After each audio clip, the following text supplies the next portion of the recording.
this case has been charged first and investigated, as you heard it. Okay, we're live, everybody. Will be joining me. I will try and upload this on the YouTube, because I know some of you do not follow me on IG. Some of you do not have IG, which is fine. But we're going to talk about a bunch of stuff, including this Wendy Osefo situation. We have an update in regards to that. So I'm going to give you that update as well. If you're here on a Friday night, fantastic. If you're not, it's okay too. All right, let me bring... Hey, everyone. Let me know where you guys are. Not in Fraudo. Really? Fraudo. Oh, my God, child. Can you hear me? I can hear you good. Can you hear me? Yes, perfect. Let me just fix myself in the camera here so you guys can see me. Can you see me now? I can see you. All right. I'm using a different device than I normally use, so that's why. Perfect. How are you doing? Thank you so much for doing this. Our inside reporter from What Else Is Going On podcast, Taria Faison. That's a long title, Taria. I know. I love it. I'm good. How are you? Thank you for having me. Of course. I sent you a text, but you already kind of knew that I was going to be like, okay, when can you come on to give us an update from the case? Yes. If you didn't, I would have sent you a strongly worded text wondering where was my strongly worded. Oh my. She did tell me that. Oh my God. Which is fine. That's it's just please forgive my mind because I'm doing so many other things. I know, friend. I got you. I know, but I've given you like 27 hours. And then it would have been less. It would have been less than that because I almost completely forgot about them going for. I think you almost forgot too. Yes. Because the 19th just snuck up on us. It was like we were just there. Oh, we were just there, but we were just there. Can you tell people a little, just briefly, about your first experience? Because that's when you found out that there was going to be this December 19th hearing. Yes. So the first trial we went, it was a motions hearing. They wanted to, well, let me go back. Remember when they were first charged, they were charged as co-defendants. Then they filed to be charged separately. The last hearing we went to, they decided to file a motion to be charged together. So that's what that was about. It was just them being able to file together, which is interesting because in this hearing at the end, on January 21st, we will find out if they are in fact being tried together because that's still also we don't know. We don't know. And I think the likelihood is that they will be on trial together. Yeah, I think so. I was thinking that from the jump. I think it would make sense. It was interesting because their separate lawyers are from the same firm. So like you have the younger lawyer was Wendy's and the older, I don't know if that was the father or whoever was Eddie's. The Wendy's lawyer spoke for most of it, but the other lawyer did step in and speak as well. Wendy had on a bust down this time. Y'all saw I think it's important for us to talk about what happened during the last one because you took a photo inside the courtroom, the backside of Wendy and Eddie, which went viral everywhere. And I mean, I told you should have put your watermark on it. I'm glad you didn't because it would have been even worse for you. Y'all, let me tell you. Because the judge had a little bit of something to say today about that. He did. I thought I was going to need Olivia Pope to come on down to Carroll County. The judge is, I said before to you that I felt the judge was personable and was nice, right? He definitely was. So he says, before they start, I would like to make an announcement. I would rather give a warning than have to take action afterwards. Ooh, child, I'm sorry, I'm just shuddering at the fact that I'm free right now. He says, the last time they were here, there was a picture taken in this very courtroom. The individuals that took the picture with bailiffs, 2 bailiffs standing right next to their bench, and that is not allowed. And he did go into saying how every county is different because when I went to Karen's trial, it was like you could have been hanging upside down taking notes with your phone up. It was cool. Which is interesting that we didn't see a lot of footage from Karen's trial. Well, shout out to Chantel from Purple Panda, I believe, on Reddit. I'm going to get her exact name. When I got to Karen's trial, someone was being admonished for live streaming it to Reddit, and it was her. And she was there today. So I said, we both got our lashing from the judge. The judge, used we. He said, I don't know who I don't know who these individuals are. I'm sure he knew. Carroll County is not full of chocolate. There wasn't many of you. The only chocolate drops he knew it was a chocolate drop, and the only chocolate drops in the courtroom was us and Wendy and Eddie, both times. So he said, I'm not sure of the individuals, but I just want to let you know there are cameras pointing down from the ceiling directly into the seats you are sitting in. Again, I'm not going to put those individuals in contempt. I don't know if they're in the courtroom. I'm not even going to see. I just want to make the warning. And at first, you know, like when you start a feeling of embarrassment, and started like from my midsection and started coming up, like my neck. And then I said, no, I did it for journalism. I took one for the team, as you and I discussed earlier.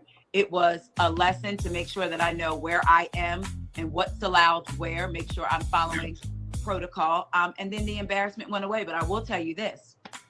The last time I was here, I told you guys, Wendy repeatedly looked over her shoulder to see who was coming. She did the same this time. The third time, I got tired of her looking. So when she looked, I said, and she went like this. She goes, so like, she goes.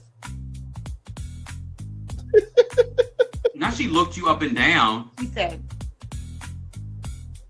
For those that might be listening to the podcast version of this, Taria smiled and waved at Wendy, and then Wendy smiled and looked her up and down. I think, what was your perspective on her looking around the courtroom, and why there was more press this time around than the last time? There was press this time around than last time because that picture went viral. You're welcome, press. Oh, I didn't think about that part. I said, you're welcome. As soon as I pulled up and saw the cameras, I was like, oh, because y'all wasn't even finna cover this story before. But now you're going to cover it.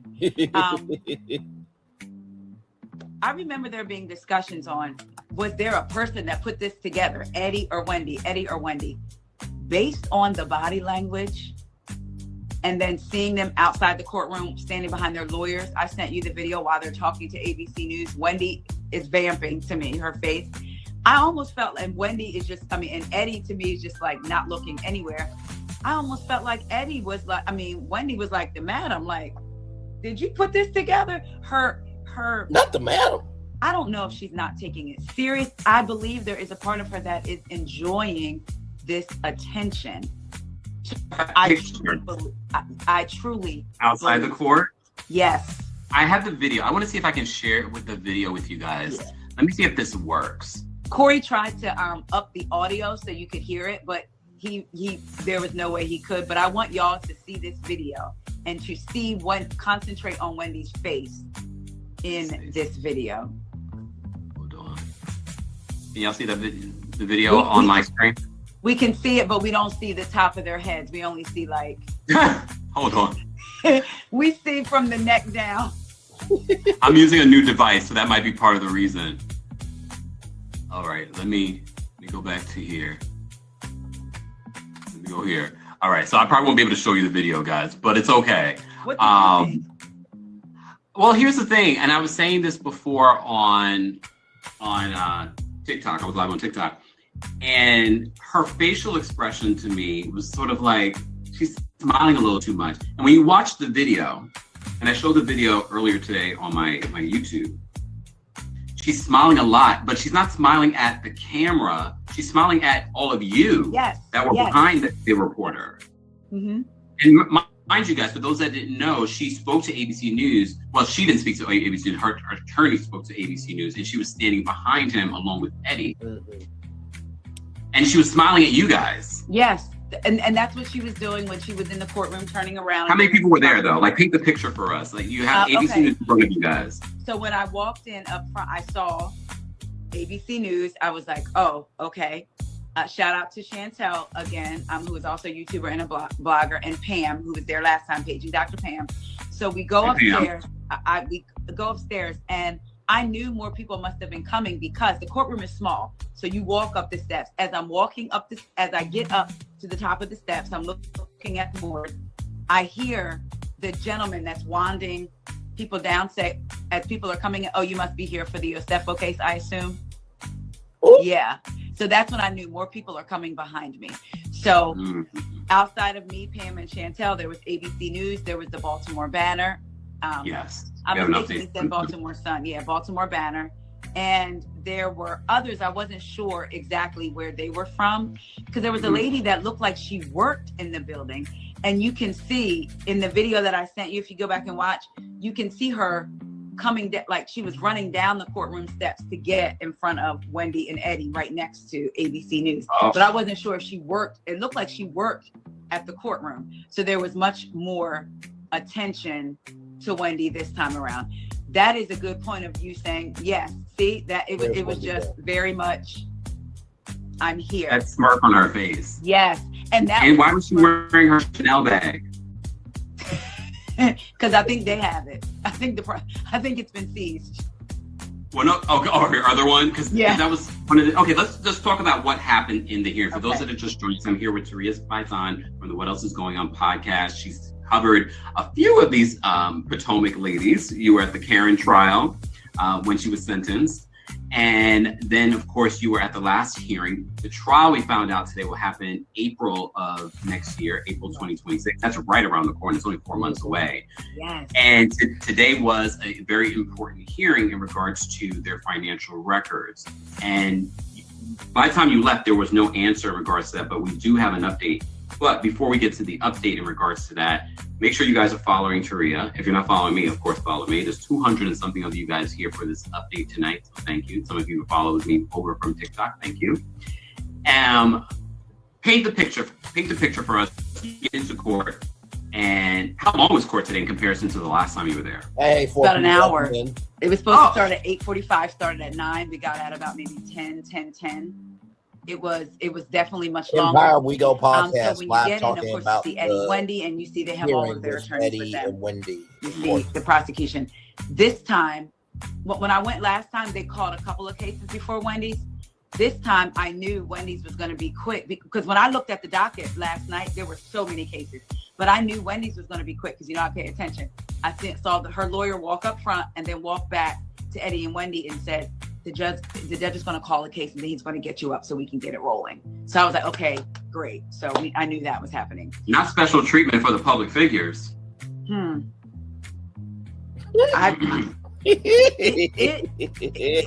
It was definitely, it felt like, what is it called? When you're surreal. It felt like surreal, like listening to this. And I will say this, for the jurors that are going to be selected, they are going to have to really pay attention to facts. Because as I would listen to the defense speak, and I would be like, oh, I see what they're saying. Case closed. Listen to the prosecution. Case is reopened twice. Like, they've got some stuff. The interesting thing, what stood out to me was that we are not arguing whether they did this. We're not arguing that they submitted receipts for items that they had already returned. I posted that the prosecution came out and said, we have items dating back to 2010 that they returned, but they just started at 2018. They didn't want the bank to have to get all of those records. So items from 2010 were being reported as stolen. So to me, when you really listen, it's the defense is arguing, hey, the state is trying this in the court of public opinion, and they're trying to paint a narrative about Wendy. And the state is saying this creates motive. We want all this information because this creates motive. But it's interesting that no one is arguing, hey, we have evidence that they didn't do it. Because they have evidence to me that they did do it. And today was about getting more evidence from their bank and credit card statements. Yes, and that was really interesting. So it was the motions hearing today to get I'm learning new words, to get the items quashed, which means null and void. I'm going to be using that word from now on. Quash. So the quash, we need to be quashed. Quash. What the defense was saying was the prosecution wants 8 to 10 years worth of bank records. That's going to put an undue burden on the defense when they have a hearing 4 months, when they have a trial 4 months away. That's not really fair to them. The prosecution volleyed back and said, there's no burden for you. We're the ones getting the records. We've gotten the records, about 40 records. And then the judge says, did the banks have issues with you getting the objections? And she said no. So I knew, I was like, that's a point in their favor. Also, I want to bring up the defense, right before they got into that, he led with, evidently when it comes to jury selection, there's a rule or some type of rule that they follow to select the jury. Well, he said in Eddie and Wendy's case, their constitutional rights would not be enforced because you're supposed to have a jury of your peers. And in Carroll County, it's not. He Very white. He said it's not, his words were, it's not urban, like It's Baltimore County and Baltimore City. Wait, who said it was not urban? The defense. Oh, okay. So I just want to pivot real quickly to after this was over, because I feel like this provides a lot of context for people who are watching and how we talk about how Carroll County is white. So he mentions that, right? He makes race a factor. After it was over, there was a woman that was inside as well, blonde hair, blue eyed, older woman. She had a service animal. She comes over, she says, "Oh my God, I live in Carroll County. And when I found out Wendy, the housewife, and I watch her, I had to come. But I'm really sad that he brought up race." I was, she was sad, and she was like, "I can't believe this, that he would bring up race, because I've never experienced that." Me, I could feel it coming from my feet. And because I had so much energy, I wrapped my arms around my notebook, because I was like, "Taria, just be quiet." And she says, "Yeah, I just really sad. I've never experienced that." So someone that was there with me, shout out to Pam, she said, "Well, I can say this. I've never felt unsafe." And then the lady jumps on that and says, "Yes, see?" And I had to speak. So I said, my cousin was married to a white woman. They have 2 biracial daughters. He's had issues. She said, "Oh, really?" And I said, "Not to mention, you wouldn't experience it. You're white." And she said, "You're so right. You are so right. I was trying to," and she's going, "I was trying to watch my words and say the right thing." I said, "I'm not expecting you to understand, because again, you would not experience it because you are white." And she said, "You know what? You're absolutely right. Fortunately, but not fortunately, I don't worry about going into a store wondering what people think about me because I'm white." I said, "Mm-hmm." And then we moved along. So that's the attitude. Ooh, Lordy. We love each other here. Because she said, "There's Indians in my neighborhood. There's Black people. We're everywhere. That doesn't mean that there's not racism there." So she was very taken aback by the defense bringing in race into it. Which is valid. It's a valid argument. Yes. And again, and my girlfriend who had the paralegal firm, she's actually studying for the bar now. In the very beginning, she said Wendy and Eddie would be better trying to get it moved, because they're not going to get a jury of their peers in Carroll County. And I hadn't thought about that. Have they made a motion to move it? Not that I've seen. No, not from what I've seen. Yeah. So then they talk about the financials, and it was really funny to hear the lawyer mention Pam Oliver and Eddie Hennessy in the courtroom. And he says the the prosecution is just throwing statements out to so the media will pick it up. They're trying to paint a picture. There is no Pam Oliver and Eddie Hennessy are in no way tied to fraud. They use that to get packages sent to their home. That's it. That is all. Also, they alleged there was Wendy and PayPal. How Wendy said she never used PayPal, and he was trying to say PayPal is something totally separate, has nothing to do with anything. Right. And then the prosecutor came back and said it's actually tied to the banks. And you saw this week that PayPal just recently said that they moved forward to become a bank. Yes. No, I did. Okay. Yes. Okay. Some news. Just saying. I mean, I don't know if it's relevant, but it should be noted. Yes. Okay, that's interesting. The defense says the state has been investigating 18 months. They're just now asking for subpoenas. And the discovery that they have is very little. And from what the defense has seen, there's nothing nefarious. There's nothing in the discovery that proves anything. So the Osefos are not getting their due process rights. I was like, okay, he was very passionate about that. He said he wants the subpoena squashed, and some of it could be relevant, but it needs to be tailored specifically to what they're looking for. The judge wants to know, well, what do you want tailored? He brings up, this is what I want. This, that's the minutia of it all.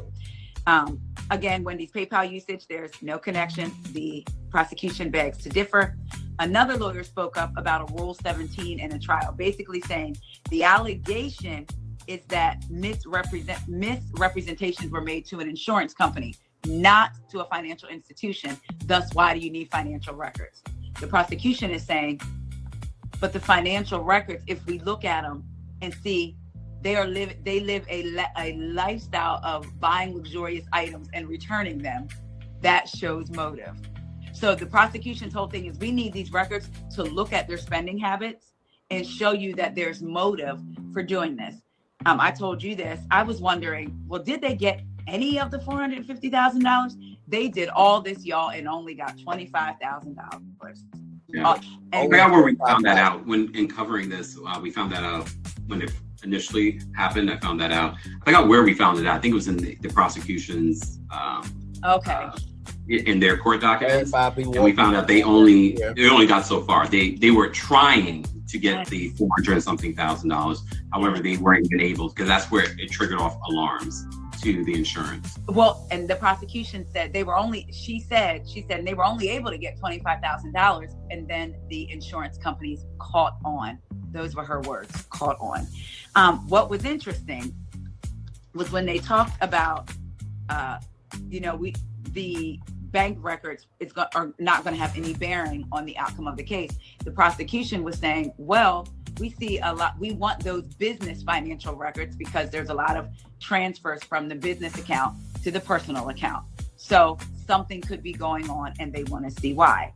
And she let the defense know, we did request subpoenas and different items before we charged, but the state can request items anytime during the investigation. So basically she was like, so we can request items up until, because you look at one thing, then it makes you look at one thing and it triggers another thing. So you can continue. They also said, wow, they have an obligation in the interest of justice and fairness and an obligation to the public, because this is a financial crime that could affect the public. So the public has the right to be aware of all of this. I was like, oh, because the big thing is everything will be exposed. Their business records, their financial record, like their personal records, everything will be up. I.e., they're acting, at least in season 10, that they're doing extremely well. The business is doing well. They're doing, I mean, she's been giving this very luxurious lifestyle. They're fixing up their home they were just in this past week talking about the different renovations that they're done. Yeah, we just got $100,000 invoice. That's just one invoice.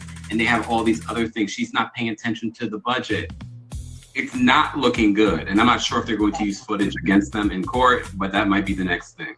That's what I was wondering, because I'm like, man, the very first episode of this season is her starting off talking about renovations and costs. It's like, this is not good. What I found was interesting. There were arguments, I'm sure you see, discussion online about, well, how do we know that's Wendy's wedding ring? How do we know she didn't replace it? How do we know it's not a duplicate? How do we know her Chanel bag that she had was the one she reported stolen? Prosecution said the Osefos were asked specifically, did you replace any of the stolen items? And their answer was no. So when they that was the argument that a lot of people were saying, well, what the items the 15 items that they found in the house during their search that they claimed were stolen and ended up finding it in the house. So them saying that they never replaced them says that they lied about those items. 15. Yes. 15. I want her to know, not 3 or 4, 15. Well, of that 15, the prosecution, this is where it got kind of spicy a little bit. The prosecution, so the judge asked the question and the prosecution was like, well, I can go into some things or not, because the judge was like, well, some of this will be for the trial, like there's just certain things that they want to hear.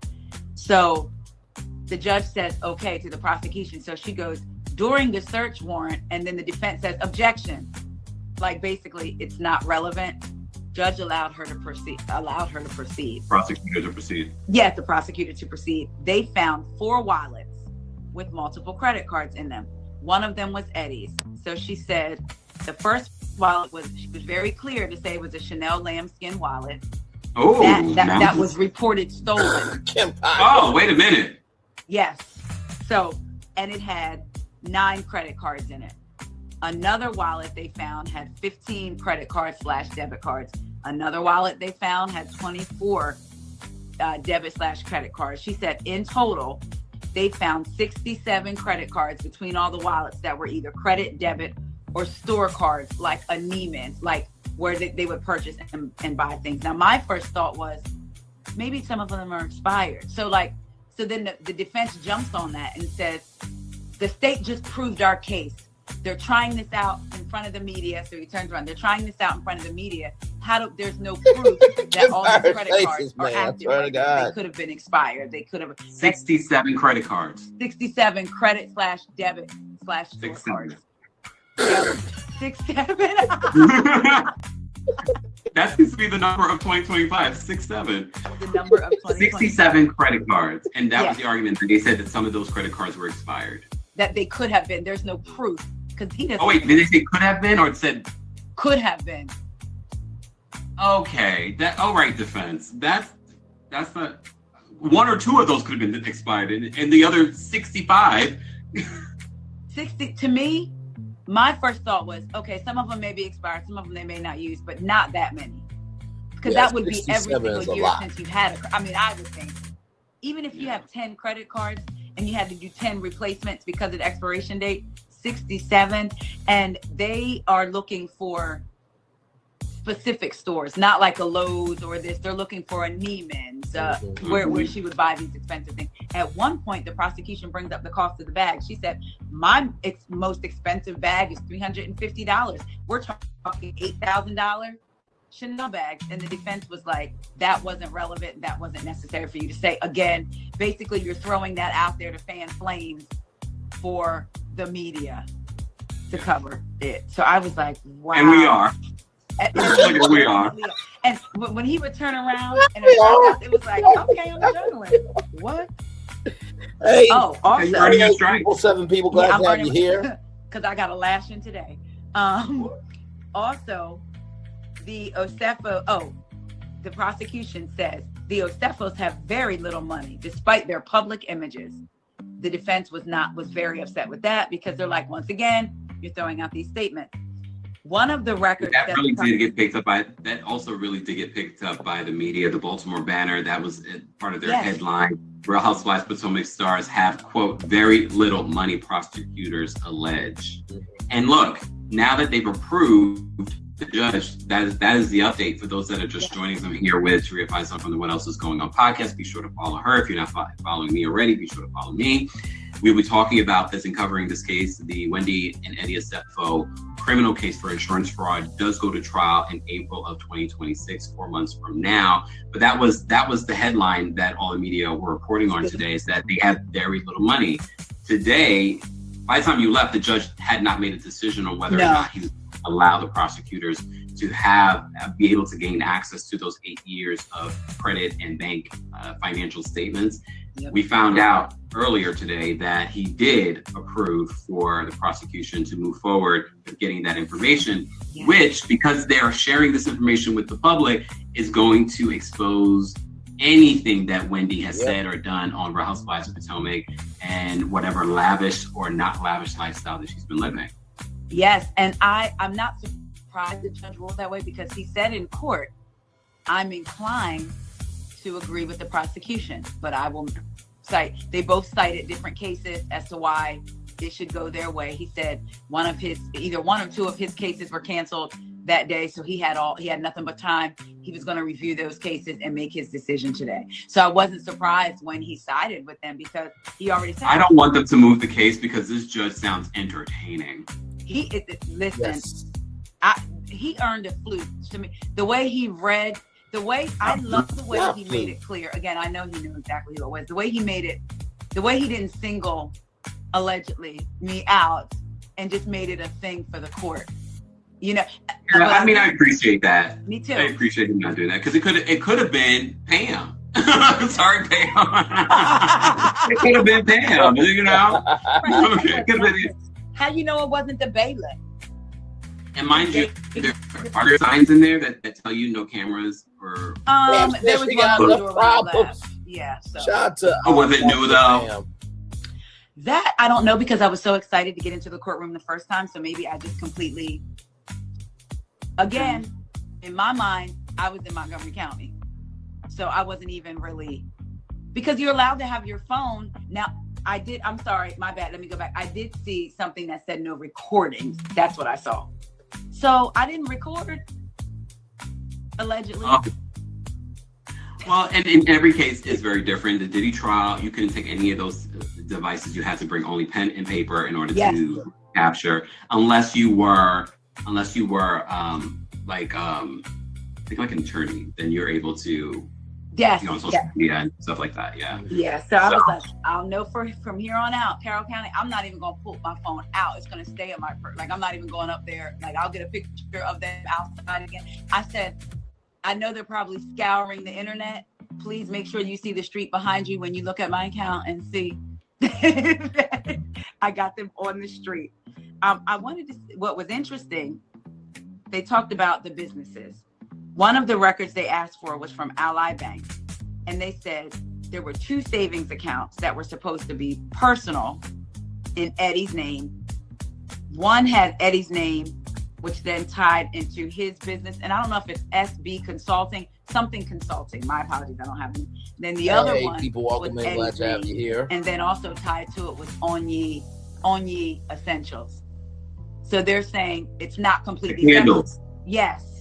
It's not completely separate. If it was his personal savings, why doesn't it just say his savings? But some kind of way, his consulting business is tied to it, and then his second savings account has Wendy's business to it. So she said that's another reason why they need access to all of these financials, because everything is so intertwined.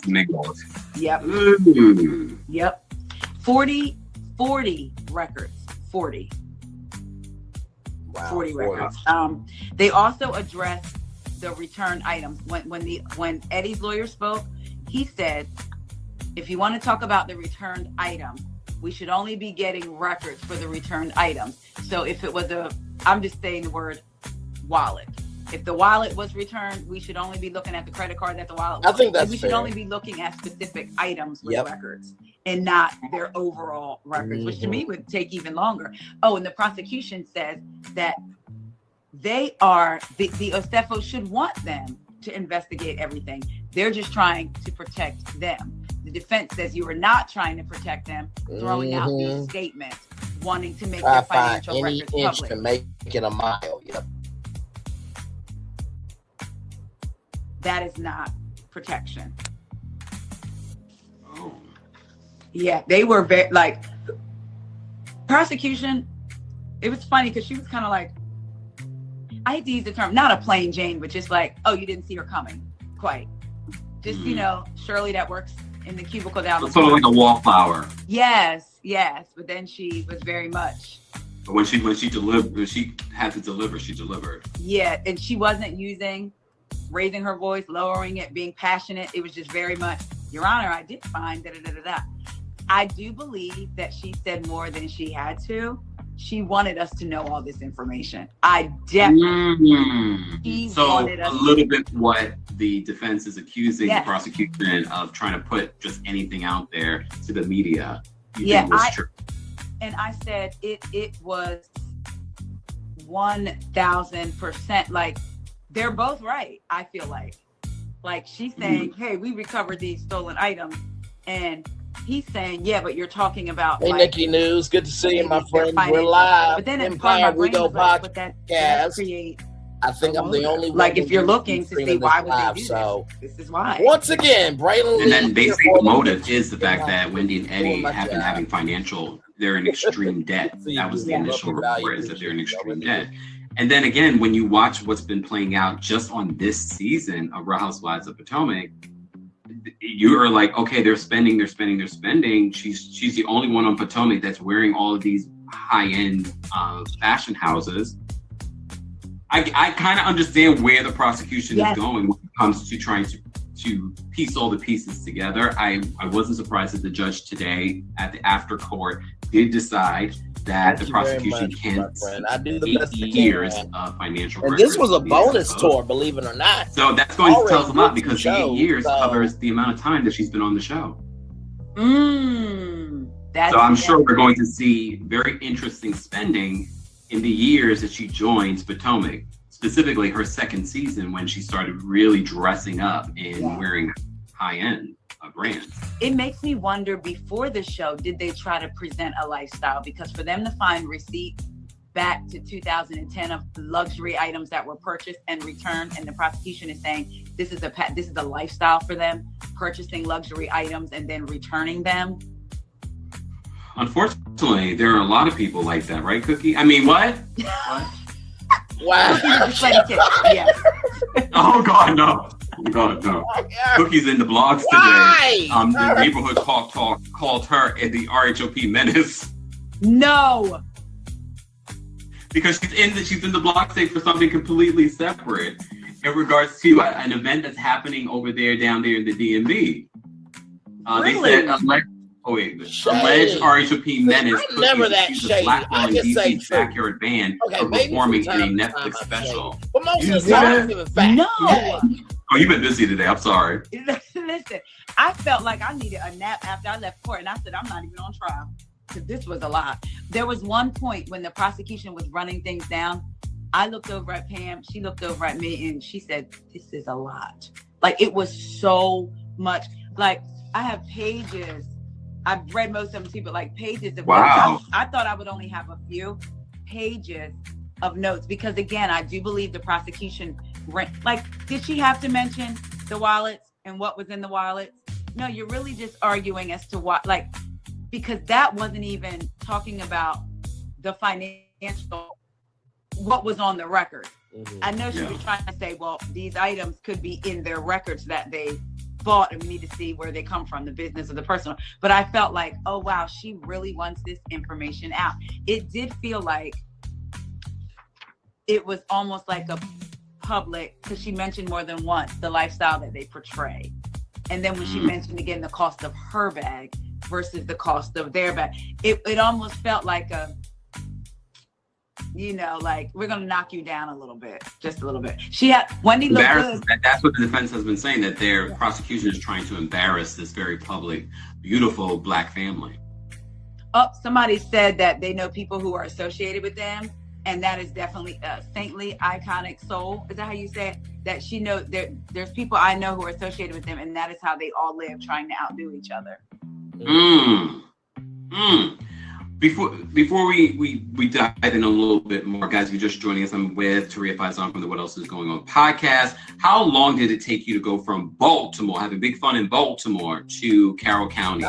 And how can people support you for covering the trial? Because you're not getting paid to do this. I appreciate you. So today, traffic was bad. It took about an hour and 20. Wait, I left at 7:30. Actually, it took about an hour and 15 today, actually. An hour and 15 minutes.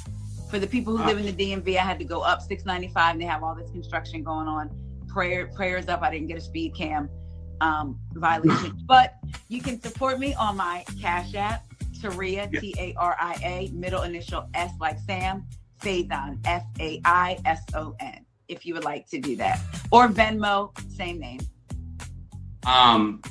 If they follow you here, is that available on your profile? It will be. Is that in your profile? Okay. Exactly. So after the live, on her Instagram account, or if you're listening to this, I'll post it in the description of the podcast or on YouTube, because I will repost there, because I know not a lot of people are Meta platforms anymore, which is fine. So all of Taria's information on how you can support him, because you're going to be covering the case. You're going to go back in April to cover this. So because you are independent media, we should be able to support any way that we can. Thank you. I appreciate that. Yeah, look, I had to give up my rides this morning. I said, I can't pick y'all up this morning. I got to go cover this trial. Yeah, which it becomes costly between drive. That's one way, hour and 15 minutes, and then you got to come back.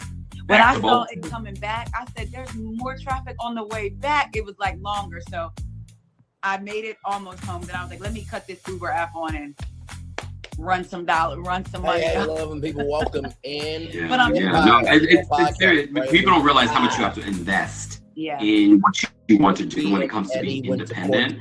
How much money you put into it before you actually get paid for it. So be sure you guys are following Taria also has her YouTube channel. She has her podcast. So make sure you're following. Everything is The judge I'll be approved the posting records all to of be that. submitted. But she's here now, so you can go follow her now.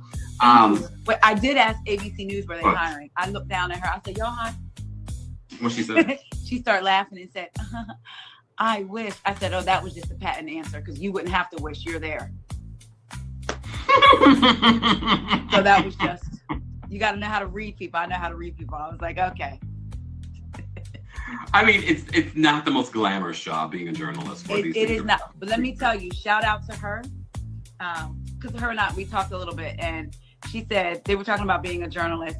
Pam was like, I don't know if I could be a journalist. And she said, anybody can be a journalist if you just want to work hard, can write pretty decent, and you can make money. And I said, well, I did go to college for that.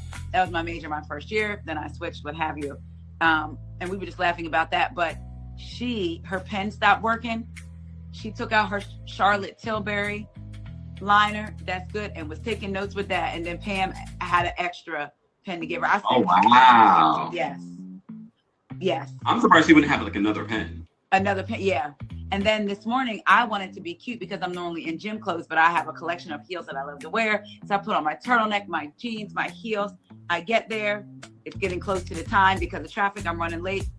I got a quarter way across the parking lot. I turned right back around, put on my sneakers, and I said to myself out loud, you are a journalist. You have a job to do.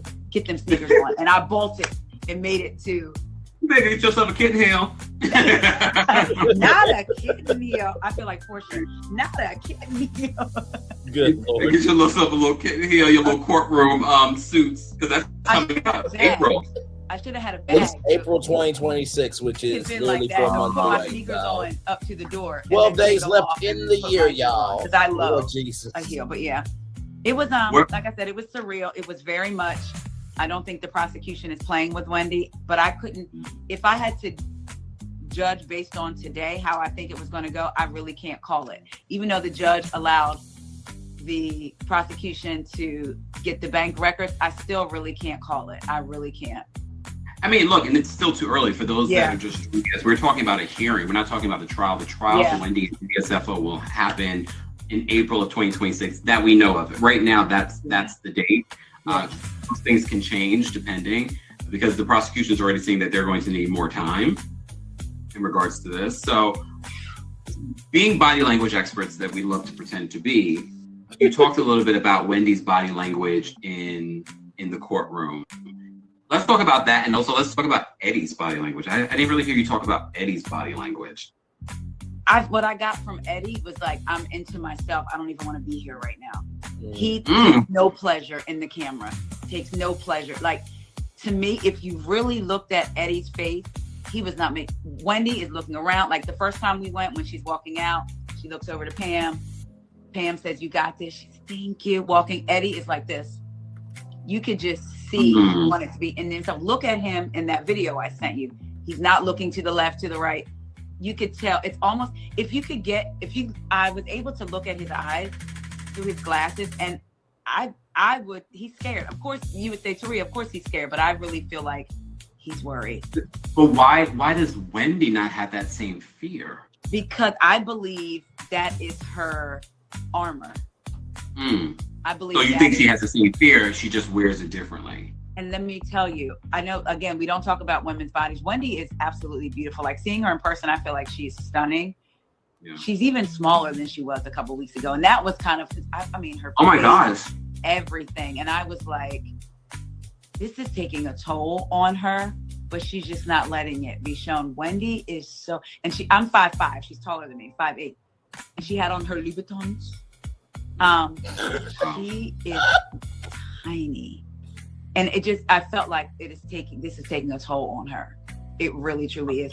So while Wendy is presenting this armor with this smirk, and I think that's her armor, Eddie is like, I don't want to be here. I wouldn't be here if I no cameras, no anything.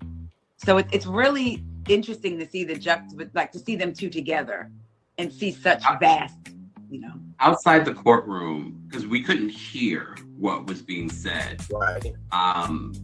What did you overhear when Eddie and Wendy's attorneys were being interviewed by ABC News? And while we're watching Wendy really sort of like smile at you guys behind ABC News. She's not even looking at ABC News. She's looking at the people behind. Were there a lot of people out there? No, there was ABC. I hope there was Eddie's ABC family News, isn't laying all the blame on Wendy. reporter, the In cameraman, this situation, me, Pam, birds of a feather Chantel, flock and the together other in lady this. that was there with her service I dog. think That's I it. think that would not be the. Oh, and then the lady that ran down from the courthouse. So 5 of us out there. By the way, y'all. Okay, and so she was smiling at you guys. Yes, Kempire we were podcast directly talking about behind. the hearing that Now, happened for Wendy. The one and lady Eddie was on the today. side, but it was me, Pam, I think I'm the Chantel, only and the other YouTuber lady, on YouTube right the now. service dog streaming behind this ABC live. News, and So, she was looking directly at Hashtag us. you're welcome. It was supposed to be. Wow. And if you Oh, know, because she was to the so- side. So 2 shows already today. And that's what Bonus. stood out to me was how she was smiling at you guys, and she kept Yeah, looking at you guys. And I was just like, interesting. I would have Just interesting body language. I would have been looking at ABC News. I would think, even in my mind, just I'd be a little bit more solemn, me Yes. personally. I was just sort of like, 1,000%, almost like Eddie, like anywhere. Eddie in his Beijing wanted to be anywhere, but not the Beijing. Beijing was Beijing. He was good though. They're a very good looking couple. yes, and in person, flawless. I really, like I said, but Wendy does have the eyes of a little girl to me, and I think that's so interesting. Like looking into her eyes, it's like you see like the little girl who wants to prove, and I think that's why she is the way she is on the show. She comes off as so confident, and so, but I believe that's armor for her. I really do. And I've heard some other people that are Nigerian, a friend of mine who knows people in Eddie and Wendy's circles, say that it's almost like forced upon you, like growing up, like you have to be this, you have to be that, you have to, you have to have this air of superiority almost, but it's really hiding your insecurities, what have you. In which people have said it's the reason why they don't like Wendy is because she sort of has this air of superiority. Also, a lot of the fans of Potomac have said that. When you think about culturally, I think people should give her a little bit of grace. I see a lot of people are asking whether or not Susan, who's going to be on this week's episode of Housewives of Potomac, not in the most glowing way, whether or not she was in court. She was not in court this time or the last time. It's only been. You think she'll be at the trial? I think so, and I think she will be praying Holy Ghost fire in the back. The same way Tory Lane's dad said, "Rock Nation will crumble." I think she's gonna holler Holy Ghost fire, and a ball of fire is gonna come. But she wasn't there. I think, if I'm not mistaken, I want to say, I need to double check, but I thought Wendy's publicist was there, but I'm not sure. I need to double check that. Oh. I honestly, I know you said that it was your photo that is part of the reason why a couple more journalists were in the building this time around. Part of me thinks that Wendy called. When you said that, that would make sense. I believe it. And that's why she's looking around, like, because the first time you said that she was doing that, I think assuming that people knew that this date was coming and that they would show up on their own. Yes. Yep. I think she personally may have called some of the folks, because Carroll County, that's not Baltimore. No. But the Baltimore journalists were there. The Baltimore Banner, not even the Sun. Another Baltimore outlet reported on this too. So I don't even know. I can't. But I know I met a guy named Dylan from Baltimore Banner. Very nice gentleman. But Dylan. Well, Ellie Wolf wrote this article from the Baltimore Banner, but okay, it's a gentleman. No, it's a woman. She wrote the article, so I don't know if she was there. I wonder if that was the one that I saw. I'm gonna have to look that article up. She's a white woman. Picture. But yeah, it was. When as soon as you said that, Wendy calling, that would make sense, because for this, it wasn't the trial. It wasn't the plea or not, like guilty or not guilty. I thought that this was where they were going to lay out their arguments and see what they were working with. But I also wonder now, is this a stall tactic?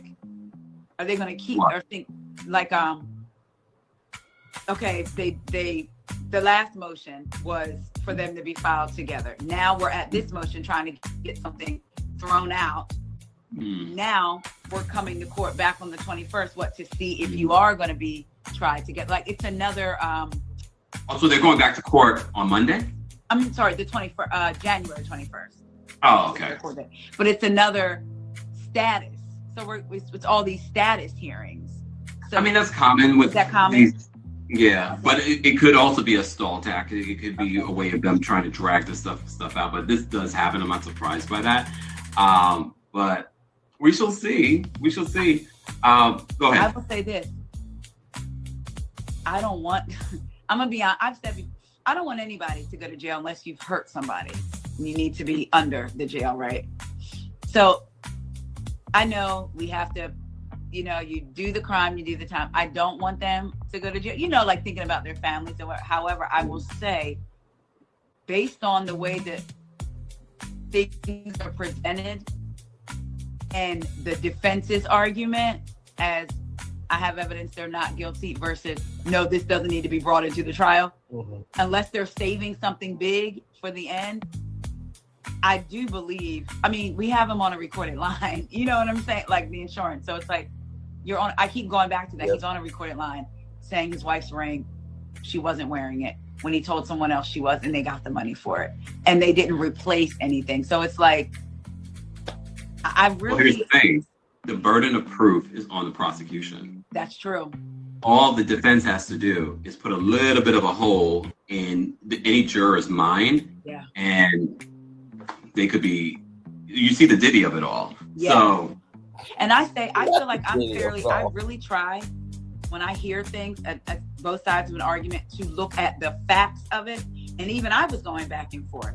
Oh, this makes sense, but this makes sense. This makes sense, but this makes sense. So it's going to be interesting to see if they're going to be able to get a jury of their peers and see how that goes. So I'm jury selection process is going to be interesting for you to watch.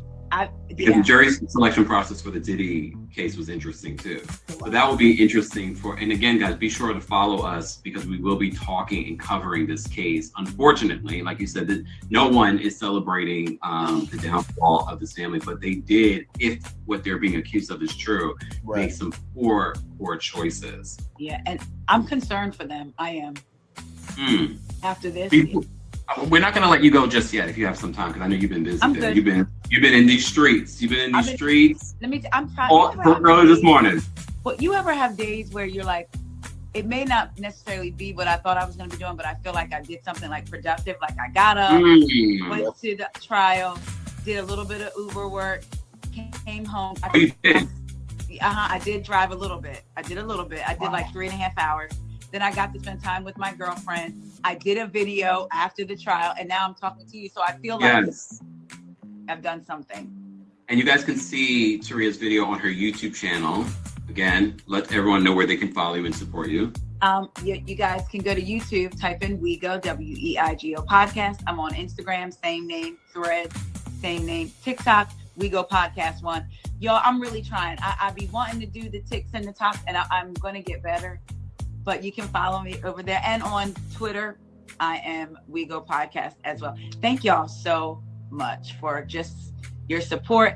I forgot, and then I will say it does make you feel good. I was over randomly on Twitter yesterday, tweeting about Beverly Hills, and somebody comes under my comment, "You going to the trial tomorrow?" Yeah, I'm going. I got you. Oh my God. And sometimes we need you guys to remind us of certain things because we can't, we're recovering and talking about other stuff and we have our own lives and it's the holidays. Yeah, and I just got back from Florida, Wednesday? Oh, yeah. So, yeah. But thank y'all. I appreciate y'all so much. I don't take your support for granted. For those that don't know how to spell WEIGO, can you spell it out for them so that they can follow you? It is WEIGO podcast. That stands for What Else Is Going On podcast. I got that from Cynthia Bailey. If you go back through the old seasons, whenever Cynthia was either maybe caught or didn't want to talk about something, she would say, now what else is going on? And so that's where the podcast was born. Like, what else is going on? Iconic. Have you ever interviewed Cynthia? No, I want to, so I can tell her that she is the inspiration behind my name. I would actually love to interview her. I've just never reached out. See, how are you going to do an interview if you don't reach out? You're exactly right. Why don't you reach out for me? Excuse me.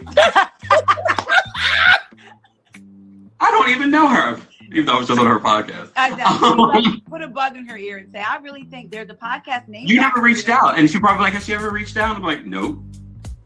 I'm going to reach out tonight. And then I'm going to tell You you. should. And then you got to And follow. you can say I sent you. You can say I sent you. I'm going to say Kempire. I mean, she could literally be watching this right now. Cynthia, you in here, girl?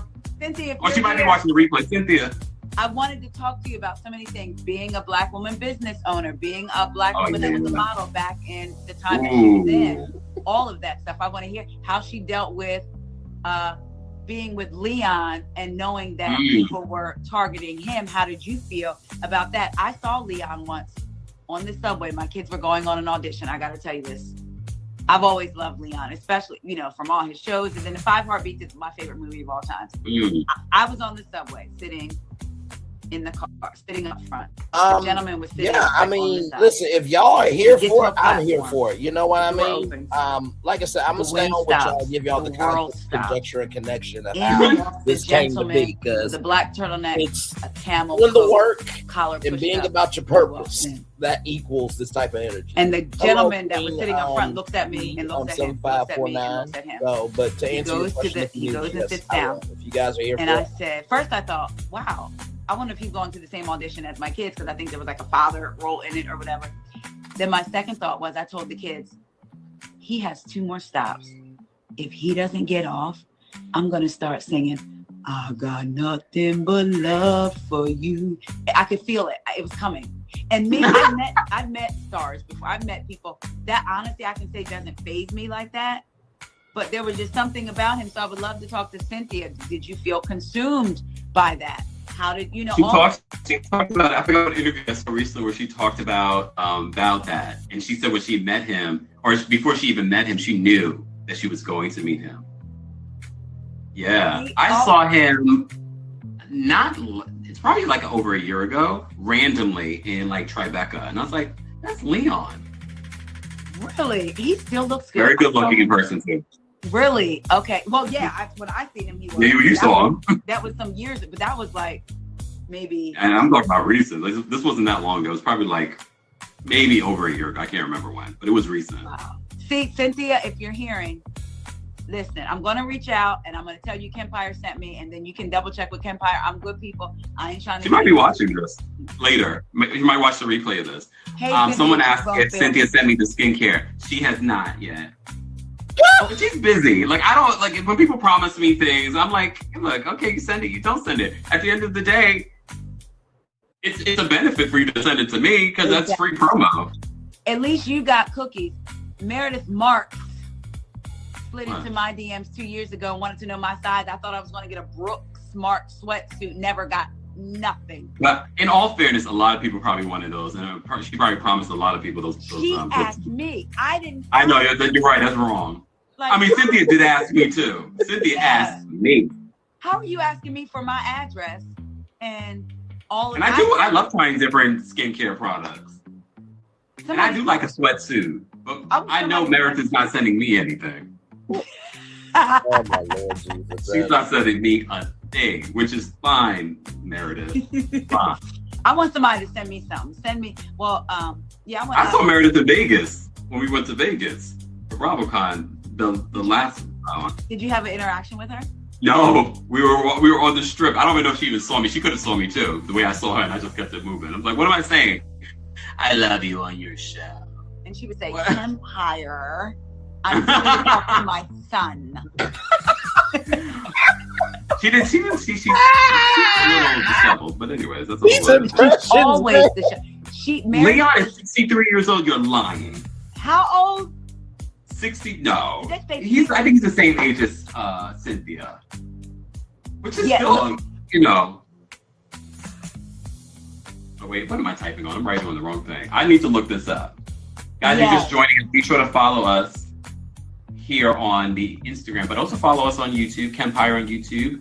Let everyone know your YouTube again and your podcast. The Ali Bo. He is 63. He's 63? That's insane. And I just saw him not too long ago. That man is still looking good. You know what? I'm going to say this. So my mama is good ready. And he's 6'3". Well, yeah, he was tall when I saw him. He was talking. I remember I was looking up. Yeah. And you're not short, yeah. The real Ali Bocum, this will be saved. Kempire saved, uploading it to the IG. Yeah. So that. Thank you, Elisa. Elisa put the full.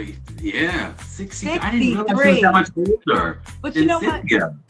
Black don't crack, and I will say, my mama is going to be 65 next year, and you wouldn't even know it. So I can believe it. But what 63? I would have never put Leon. Well, okay. When you look at it, Cynthia's about to be 60 in 2 years. Okay, so that makes sense. She looks good. Yeah. They are. Damn, she was only married to Mike Hill for 2 years. Damn. Okay, let's not go another rabbit hole. But we can't talk about, since we're talking about Cynthia, did you see the video of the two women fighting over Peter Thomas, who's now locked up and they won't let him out? I said they almost got physical. He bought me a car. Said I was his girlfriend. Peter Thomas? Okay. Fighting over Peter Thomas, who's locked up. Broke Peter Thomas. Who is locked up in federal prison. He probably got a podcast in the jail. The episodes will be released. I don't want to hear it. Cynthia, see, now that's a question I would ask Cynthia. Cynthia, don't you feel like you really missed the bullet? She's very gracious when talking about him, though. Yes, she's not so gracious when talking about her. I've heard her talk about him, and she definitely, out of the two of those, she is gracious because he is not. She is definitely gracious. Definitely. Too gracious. But that's why she looks as good as she does, and he's behind bars. Well, that and him not paying taxes, but. What? Well, that part. Dr. Simone has been trending this week for Married to Medicine. I know you recapped that as well on your YouTube and your podcast. Dr. Simone, we found out this week, I forgot to talk about this earlier today when I went live on the two of you, so I apologize. Also, here you are, we're talking about it. She gave in, okay, for those that may have missed it, Married to Medicine this week, Dr. Simone, I was team Dr. Simone when she went off on Cecil, and when she went off on her two boys. She's just like, I would like to retire. Y'all don't appreciate me. Her son is asking for a new car. He's like, aren't you going to pay for law school? Baby. Well, they did an IG Live and find out he's now driving a Tesla. So she gave in. And now they're backtracking. They're backtracking on that scene. Let me just tell you something. My thoughts, child. I rewatched a little part of season 5's reunion, where Dr. Simone was basically letting people know that she was getting a divorce, and then they talked her out of it. When I listened to Dr. Simone talk about why she wanted that divorce, she was so clear on what she wanted. They talked her out of the divorce. Yep. She should have gotten her divorce. Me and my mom were just talking about that. And when we were in Florida, we were talking about it. And I said, Mom, you remember when Andy said the devil didn't win? I'm so sick of people. Yeah, you can bring God in your marriage. I say I have God in my marriage all the time. It also takes me and Corey working. We're just not looking at each other saying, God's here. No, like, it takes work. And there are some people who just shouldn't be married anymore, who may have grown out of love. Because to me, like when people say communication is key, it's not. So I can communicate to you all day long what I need, but if you never do it, I was about to say, I don't think Ash and I do believe knows that this is that on Simone YouTube. So Ash.love 2, this is on so YouTube. Calm, okay. So clear. Yes. And just like, not like it's on YouTube. Resigned to the fact, but just like, no, this is what it is. And then they talked her out of it. And some of the people that talked her out of it, are they looking at their marriages? I'm just saying. Some of the ones that Jaffrey and Furtis, come on. That's true. And so I was behind her because I understood where she was coming from in that argument, because she was saying that she never feels supported by Cecil. Hence why they got into the issues how many years ago with Tammy, his best friend. She never felt supported. She never felt like he saw her side of things. Now, fast forward 7 years later, you're saying the same thing. Some people just like wearing the badge of, oh, I've been married for almost 30 years. And then I feel like some people also like being the martyr. So I've come to save the day again. I've come to save the day again. You know, it's almost like is this a toxic cycle that you are like being in now? That wouldn't shock me, especially her being a doctor, because a lot of doctors have that sort of martyr complex. Okay, see, that would make sense. And that's one area where I love seeing Simone. I love seeing Simone with her patients because I get that she cares for them. But then outside of that, I'm like, lady, you could give yourself a stroke behind your kids when she was saying. When she screamed, you felt it? When she was screaming? I felt that as a mom of a child that graduated from college last year, a year and a half ago, and then my daughter will be graduating college in the spring. I felt what she was saying, but for you to turn around, and the way Michael, when she said, "I've done some numbers for you for your car on my iPad," you know, it's supposed to be a joke. Don't make me feed your food to the dog. So you think you going and spending $30? Yeah, that was raviolis or whatever they were for me is enough for me to just say, okay, I'm going to pay for law school and your car. I just feel like they're almost in a toxic thing, even though that's her son. I don't know. I just feel because without a doubt, because the last couple of seasons we've watched her baby those boys. They were last season cleaning up their apartment that you bought for them, and they're not paying rent in. And fast forward to this week's episode, your boy Miles has the pasta in the tin that he definitely didn't wash because the paper was still in there. And did you see that they were all just recently on vacation in Hawaii and the boys had their girlfriends with them? Both. Who paid for that? Thank you. Miles Ms. had I saw Ms. Parker's comment. Ms. Parker said that Cecil posted his resume, what he's been doing. Did it justify? Because unless he's selling $1 million real estate. I'm like the prosecution in the Osefo case. I want to see the financials. I don't want to see no resume. What did it bring in? Like kids sports, nothing.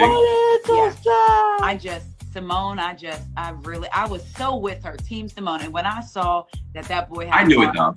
I was like, that's unless that night she would announce a separation, I was like, no, she folded. Yeah. And I wasn't. I can see it. I'm Tommy. But that Cecil, I just feel like it's a way to have a discussion and a disagreement in front of children, especially grown children. But the kids know that Cecil has their back. They know it too. That's why they're comfortable doing it. Right. My son wouldn't be comfortable doing that in front of Corey because Corey would be like, "Who you know?" Mm-hmm. You can see if you pay attention to that Instagram live, you can see who they respect more. Yes. Yeah. Excuse me. Yeah. I even think of it even down to the little things like we have a parking pad here and then you know, we have 4 cars and then you got to fight for parking. My son would pull in the driveway sometimes and my husband was like, well, Corey was like, if your mom is not home, you don't pull in the driveway. I don't care if you have to park down the street. Your mom doesn't walk, you walk. You know, so it's like.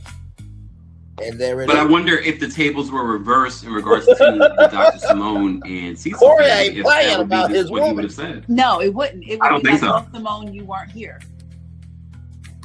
And that, or Your Honor, we would like a divorce. Yes. And I'm not encouraging people to get a divorce, but I'm also not encouraging people to stay in situations where they're unhappy. And that's what it is. I know we're talking about Simone and Cecil, but I get that from Dr. Contessa because she's either on a very high or she's screaming. Let's talk about Dr. Contessa because both of them were working my nerves this week. Hater. And I don't even really like using, I think the word hater and jealous is so overused, but in this scene, hater was all that could describe it. I don't care if her husband said, take everybody down to the local TGI Friday. The point is he wanted her to be celebrated and paid for. And I'm so tired of hearing, he doesn't, if Scott planned it, I wouldn't get what I want. The way to fix that is to have a conversation and your spouse say, what type of birthday party would you want to have? I want to take some of the burden off of you since you're working 6 jobs and I get done at 2:30 every day. I want to take some of the burden off of you. Give me some ideas. The fact that she can't do that. And then I was with Quad in the confessional. One thing about the Married to Medicine cast, every last one of them can piss me off and make me want to turn my TV off. They're also very funny. When Quad said, why does struggle have to be attached for a woman to earn her place? And because his mom compared Contessa to Rose, I was like, and Contessa to me, the issues I feel like that she's having in her marriage is like manifesting physically almost. Like,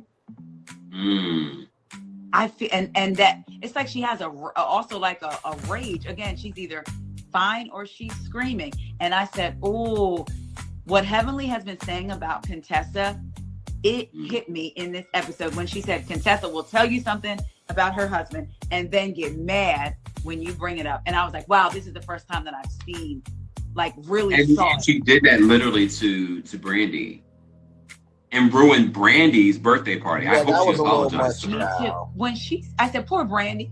The world knows she's got a big thyroid and that you know. It's just like, you know what? Her husband decided to treat her and her friends to a dinner. She's like, if my husband threw anything like this, I would be underwhelmed. Then you need to be under because he does nothing. He barely could announce you when y'all came in. That is crazy to me. This week was crazy. Yeah, it was. But the way Heavenly was laughing at that table, I was like, Heavenly, you're trying to start something because it was not. And then, mind you, these two that never got along are slapping hands. Or high-fiving. And then when Toya said it is okay to vent. But the way Contessa tried to flip it on them and say, what was the word she used? I don't think it was misogynistic, but basically trying to tell them they were wrong for talking about her man. Yeah. But she's like, why is the patriarchy? I'm like, wait a minute. And not only that, Brandy came to help you set up. You say, unprompted, can I give you a word of advice about marriage? Brandy didn't even bring it up at the table, and now you're trying to throw her. I was like, Contessa is really going through something. And I was with Toya.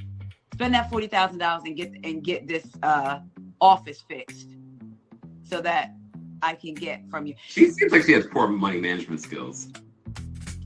And she was on Toya some years ago about her money management skills, remember? Mm-hmm. What do you make of Toya Toya and just here chilling? You guys got to. I think they have their relationship is fine. That's what I think. Wendy and Eddie. I think that their relationship is fine. Eugene knows what he signed up for. For us to still think in 2025, how many seasons later, with her bringing in her own check and other businesses, she's not living off of him. That's what I said, and I think we've gotten to this mentality of a hustle culture, like. When you get on a housewives show or reality show, you got to have 92 businesses. The reality is when she met Eugene, she was working and making more money than him then because he was a resident. She was in medical sales, all of this.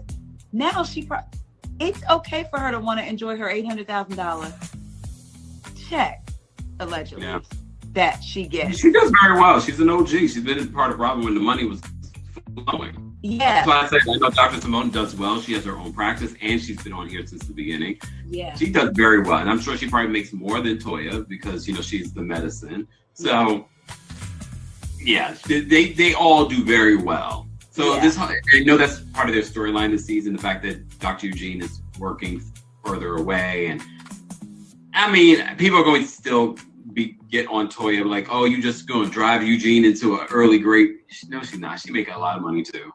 And I think Eugene loves his job. I think he likes working. Oh, yeah. Because he's still in emergency medicine. A lot of people don't stay in emergency medicine that long. Yeah. So it's like he enjoys this. And let's be clear. The first or second episode, their kids said him working hours away is no different than when he was home. He was working. Oh. So clearly he likes working. Yeah.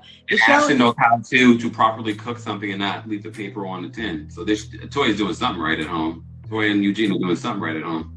Them boys can cook. I was like, oh, they're cooking for real. Yeah, Ashton can throw down. Yeah. But Eugene can throw down. So he learned it from Eugene. Yes. But those are real life skills. Yes. And one thing that I appreciate about Eugene, I'm not saying to objectify your wife, but you still want to know that your husband wants you after all these years. So when he came home last week and Toya left a note for him, he said, oh, I wish the note was saying, come meet me in the bedroom. And he was telling her she looked sexy. And then you see Eugene talking to the guys about, the nurses like me working there as a doctor, and you have Cecil. I want to see the nurses. And then a couple seasons back, Scott showing them pictures of women in his DMs. And I was like, Eugene really loves his wife, it seems like. And you got these other men joking about other women. You're 2 fire signs. You and your husband are 2 fire signs. Aries and Sagittarius. Yeah.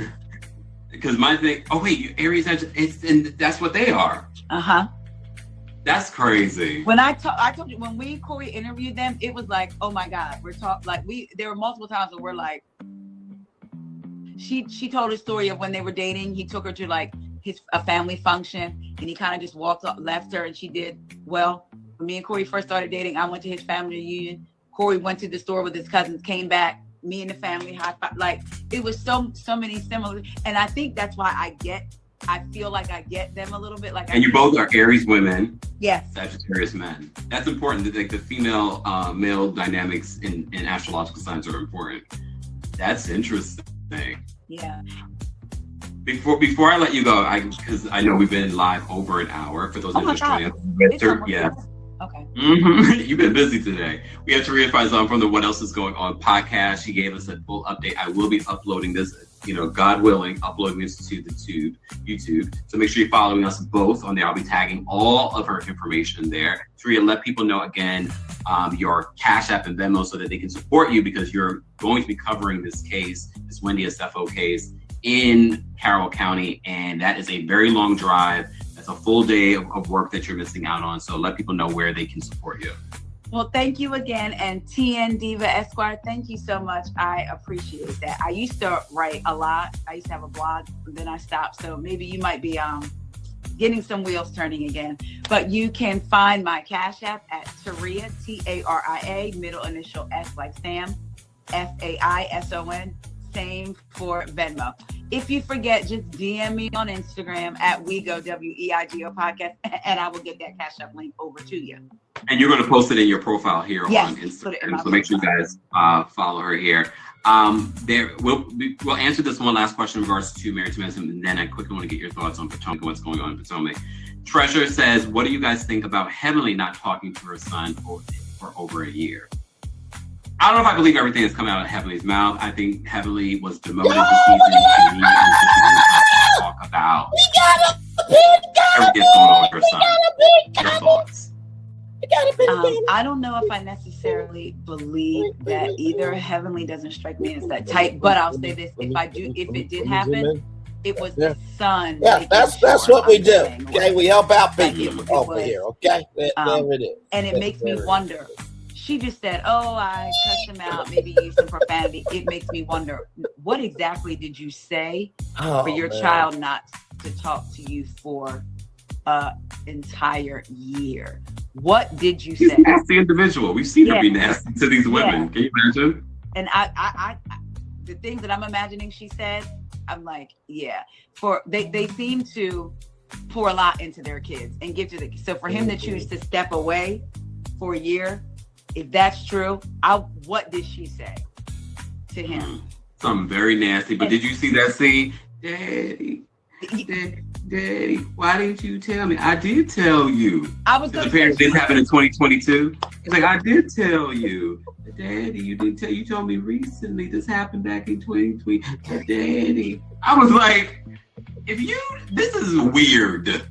Like, I wasn't making a big deal of her calling him daddy, but this whole very little girl energy that you're giving in this moment makes it weird. It was the impression. And I do believe that she knew. I believe that she acted like she didn't know us. I believe she knew.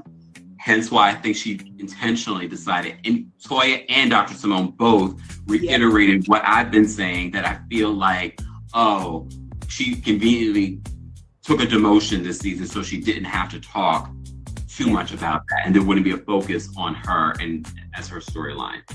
Her running for political office was convenient. I was gonna say that it's like, that's why they couldn't get your contract together. She said, it took weeks for them to get her contract together. Okay, all right. Yeah, I'm not mad at it though. You can pop in here and there. I'm fine. Leave it. Are you enjoying the season without her?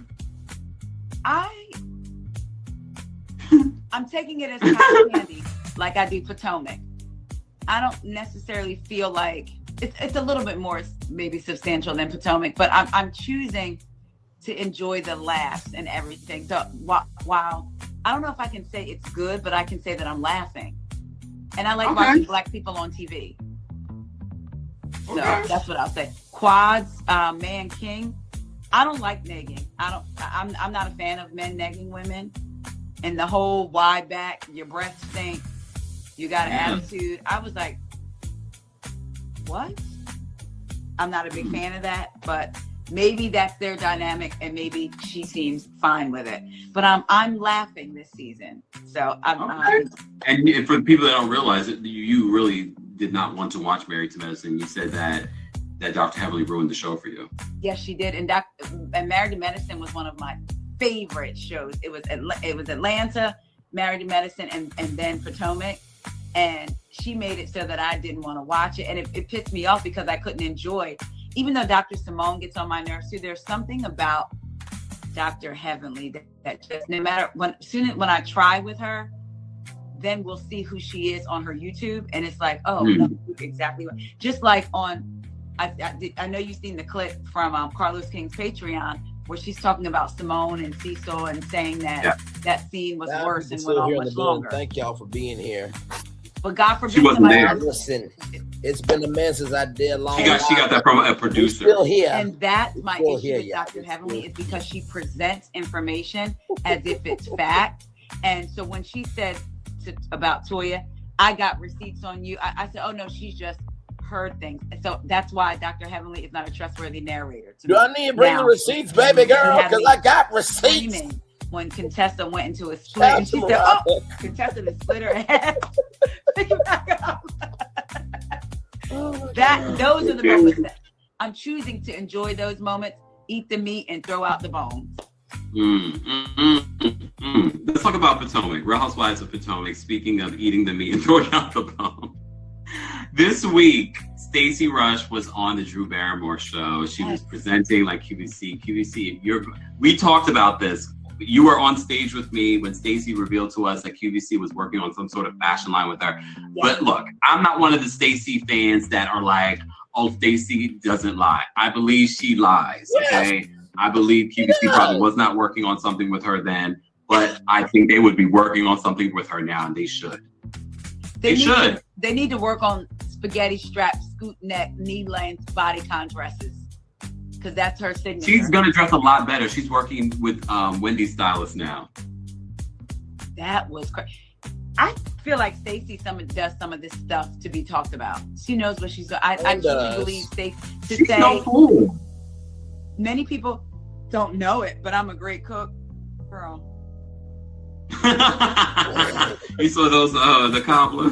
The cobbler and the potato salad. I was like, that's interesting. Okay. So I said, Stacey knows exactly what she's doing. She's the center of all the conversation. She knows. And they really focused on her a lot this season. And this is a proven point because you saw our beautiful synergy on stage with her. Yes. We left there thinking that Stacey's going to be our bestest friend. But what she doesn't understand, when I get information, I'm going to talk about it. I got information about the reunion. What went down at the reunion, she unfollowed me immediately, which didn't hurt my feelings. Right. I just found it to be interesting. Mm-hmm. And I came into the season with an open mind and an open heart. Yes. Yep. And I'm still loving her. I don't. If she doesn't love me anymore, that's fine. Yeah. I'm enjoying her this season. Me too. And when she said, when Kay said, okay, Detroit, she said, okay, Baltimore. I watched even her all the clapback shows okay that they showed. Okay. When Kay said, Stacey, you know I can fight. She said, I know you can. We've all seen it. I'm enjoying her. I'm enjoying the way she's able to handle those ladies. To me, this is what I meant with cotton candy. Potomac, there really is no substance for me. When you eat cotton candy, you get excited. You're like, oh my God, cotton candy is so good. It's not going to fill me up, but it's going to make me feel good eating it. And then once I'm done eating it, I forgot I ever ate it and I moved on to something else. Yep. That's what it is with Potomac. Potomac is cotton candy to me right now. Well said. And I'm enjoying the cotton candy. And when you think about season 5, Monique and what went down at that reunion and how Giselle melted in front of our eyes, with Stacey having everyone come at her, not one person. Yeah. Everyone on this cast has been coming at her with no solid proof. No solid proof. Ashley's still in interviews. If this is the road that you guys are going to take at the reunion, I feel sorry for you. Yes. Everyone on this cast is coming for Stacey, and she has not shown one sweat gland at all. Not a stutter of a voice, not a tear, not an angry raised voice, none of it. She's handling it with ease, and I think that's also what's getting to these ladies. I'm not going to give you I'm not going to become the person you want me to be by you provoking me. You're not getting that from me. Aries. And it's interesting that come on, say it again. Aries woman. I'm not going to give you the reaction you think you're going to get. Inside, I could be crying, screaming, hollering. She is. She's at home crying right now. You won't get it. She's talking to Timo. Like, can you believe? But you won't get it. And it's interesting that I think they're about to end it, y'all. I know it's been a long minute, but Monique wants to keep her position on the show. I think so too. I think as well, which is why she doesn't like cooking, so she's not gonna cheat her on that. Glad to have y'all here. I really am enjoying Stacey, and the fact that Stacey was on a daytime talk show by herself, which is highly unusual when you look at how these housewives. But Andy already gave the cosign that he finds her endlessly entertaining. Speaking of endlessly entertaining, who's not endlessly entertaining? Kiarna. So Kiarna's been doing a lot of promo this past week. What are your thoughts on Kiarna? Did you see the preview for this week where she gets a picture frame and not the engagement ring? I feel like they're setting it up. Me too, because there's no way in the world they would have him look if not, and then give her. This is not a setup. Serious. I want to throw a shoe at the damn TV screen. Because if it plays out to that way where she comes to the reunion and she's still not engaged, I'm like, okay, girl, you like it, we love it. I feel like, remember when Greg last season, and people got upset and he was like, when you calm down, then you'll get my last name or something like that, change some things about her. And I'm not saying she needs to change some things about her. There is a hint of immaturity around her. She cannot articulate her issue with Stacey, even at the lunch. I loved when Stacey told her, because Kay tried to flip it. You were not nice to me at the Bloom Ball. Let's go in chronological order. Then she automatically shifts it to something else. She cannot articulate an argument. I still don't believe her and Angel were as close as she says they are, like right now. Really? I don't believe that. I believe they're definitely close now. Yeah. Which has been to Angel's detriment, I believe. Yes, because she's not allowing herself to open up. And I'm sorry, I keep going back to this. Angel keeps talking about the energy they're giving her, especially Wendy. When Wendy laughed at Giselle bringing up catfish, you got mad. When Wendy came to you and called you out and said you have different energy than Giselle, than me, Angel's response was, I can. Okay, cool. Then I can have different energy towards you as well. And I think there's something about Angel that just doesn't, it's not unselfish. It's just, and I know some people think, mercurial. Say it again. Mercurial. Yes, she's mercurial. And also what we talked about in the text I sent you and Danielle, I'm used to being an NFL family moving, but your husband played for the same team, didn't he? For all his years. So where did you move? Where did you move from? Where did you move to? I think Angel was a mean girl in WAGs. I do. I mean, that's the accusations from some of the other women that were a part of that, allegedly. I do. And it's just, there's something that, and I have to go by what I see. I don't know her in real life, but she seems like the type. There's people that bring energy to a room, and there's people that make the energy go down. And she seems like she makes the energy go down. Her and Kay. And I thought Kay would be so especially. different. Yeah. Kay especially. Especially when they were divas. Yeah. I'm going to go to bed, guys. What did you think about Bobby? And Bobby saying, we'll get there when we get there. I think Ashley is a Karen. Me I too. think she elevated the whole, he might have a temper problem. Yeah. First of all, I didn't like the way that he said it, but I don't think that Bobby has shown anything to us that he has a temper problem. Exactly. He's silent and strong. Kempire. He's silent and strong, and that's probably the only reason I'm rooting for Angel to come back for a second season. Funny for Bobby. Yeah, I was like, he was frustrated. He probably. Oh, wait a minute. Kempire's I mean, they're commuting. Some of the comments said that they were commuting from Colorado. I saw that too. And they were commuting. I was like, I do agree with. We're both Giselle, on Team Angel, but for she different said reasons. Angel thought they'd be done filming by now. Surprise, surprise. I didn't even think it was a big deal. And Wendy I didn't really love Wendy this week, but I was like, okay, Angel, you've been coming for Wendy, so she doesn't see it for you anymore. That was but at the same time, I was like, you don't need to add anything, Wendy. Yeah. You don't need to add evicted. I don't think she was evicted. Exactly. And I think it was an Airbnb. Giselle said that. It was like Giselle, the way Giselle presented the story was like she got put out. It was like, no, her lease ended. Now maybe she had the wrong dates. But then at the end of that scene, when Giselle says, well, you know, Bobby doesn't like Eddie. And the way Wendy just started laughing. And then she goes, okay, I made that up. I'm like, yeah, and how much else have you made up and not just told us that you made it up? She's admitted a lot this season in regards to her ways. I mean, she knows that her position is safe with Bravo. They're allegedly putting her on the ultimate road trip. I'm like, I need some OGs on the road trip. I don't want no, you've been here 10 seasons. Well, I did spill some tea earlier today during my live in regards to it, because I heard from some very reliable sources that the rumors, Page 6, everyone was reporting Page 6, but, X has been the one who has been on it in regards to NeNe being considered for this. But I heard from some sources, I don't know who leaked this to the blogs, but there ain't no contract yet, from what I've heard.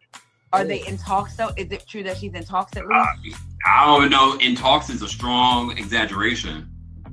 Not saying it's impossible, because I spilled the tea in London a year ago that she was going to join Traders. I remember that. However, based on what I've heard, and I'm gonna get some information this weekend, hopefully. What I've heard, in talks is strong. And yeah. Other people are definitely confirmed. I already know some people that have gotten actual contracts. Not necessarily signed on the dotted line yet, but I mean, I think I don't know if Bravo's the one putting this out there because they want her to do that, but no. Yeah, no. That would, I honestly don't think NeNe's the one spreading that. No, I put out a praise dance when I saw that. I said, oh. It's not impossible. I'm not saying it's not going to happen, but I feel like based on what I've heard, I'm like, oh, so wait, so where did this come from? And you said you don't think NeNe's the one putting it out. I don't think NeNe's the one putting it out. Based on what I heard. Oh man, I got to get Jesus off the main line because everybody's there, and pull him to the back line and say. If you're going to do this, I feel like NeNe should be a part of it. Vicky is part of it. She already confirmed that she's going to be a part of it. They said that Giselle's going to be a part of it. They said Teresa Giudice is going to be. They're really the main characters of this are going to be the OGs. And so. I want my OG to be an OG. Like, I know we saw Giselle in the Ultimate Girls Trip. We saw her in Love. Well, I didn't watch it, but Love Hotel. Give me give me anybody but Kim Zolciak. I personally could never see her again and be fine. They said that Kim's in talks too. So I haven't heard anything in regards to Kim, but yeah. That when I heard today, I was like, wait, so that's interesting. So who's putting this out there that this is happening? Well, man, I wish that it was Kim and 5 black women so that she could have the same experience in her mind that she had season 10 reunion when she said what other white woman would sit on this couch with black women. That's just me, though. I definitely think Kim is going to be a part of it because she's back in the good graces of the network. But we'll have to wait and see. They have to figure this out soon because they're starting to film at the end of January, right? Yeah. And is Vicky signed on officially? Because she said she was. Yeah. Okay. Vicky Gomez is going to be part of that, and then she's going to start filming. Thank you so much. Thank you. Wow. We are going to talk, y'all. Okay. So I hope it's good. So are they're replacing Girls Trip with Road Trip? Yeah. It's going to be Real Housewives Ultimate Road Trip. And are they going to be traveling to some iconic spots over Real Housewives history? Okay, so spots. I thought they were going to be traveling. I don't know why, to see other housewives. That's what I thought. The premise of it, they weren't very clear.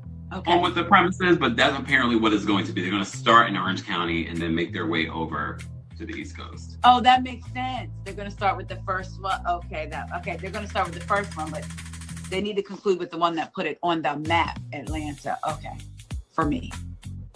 I mean, again, I don't know who's putting it out there. I got to get more information, but I do feel like, based on what I've heard today, people saying that it's, first of all, page 6 article, they just pieced together everything that they saw us talking about on social.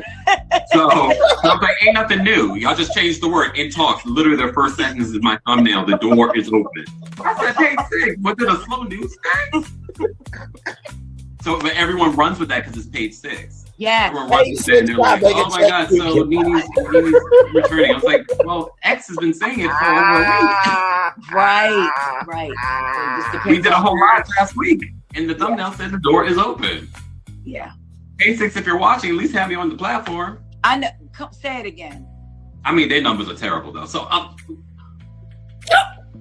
I do better numbers on YouTube than they do. Kempire. Y'all need me. Not you pulling Right, Crystal and Cynthia? I have one of the top videos on their YouTube channel. Yes, you are, because I looked.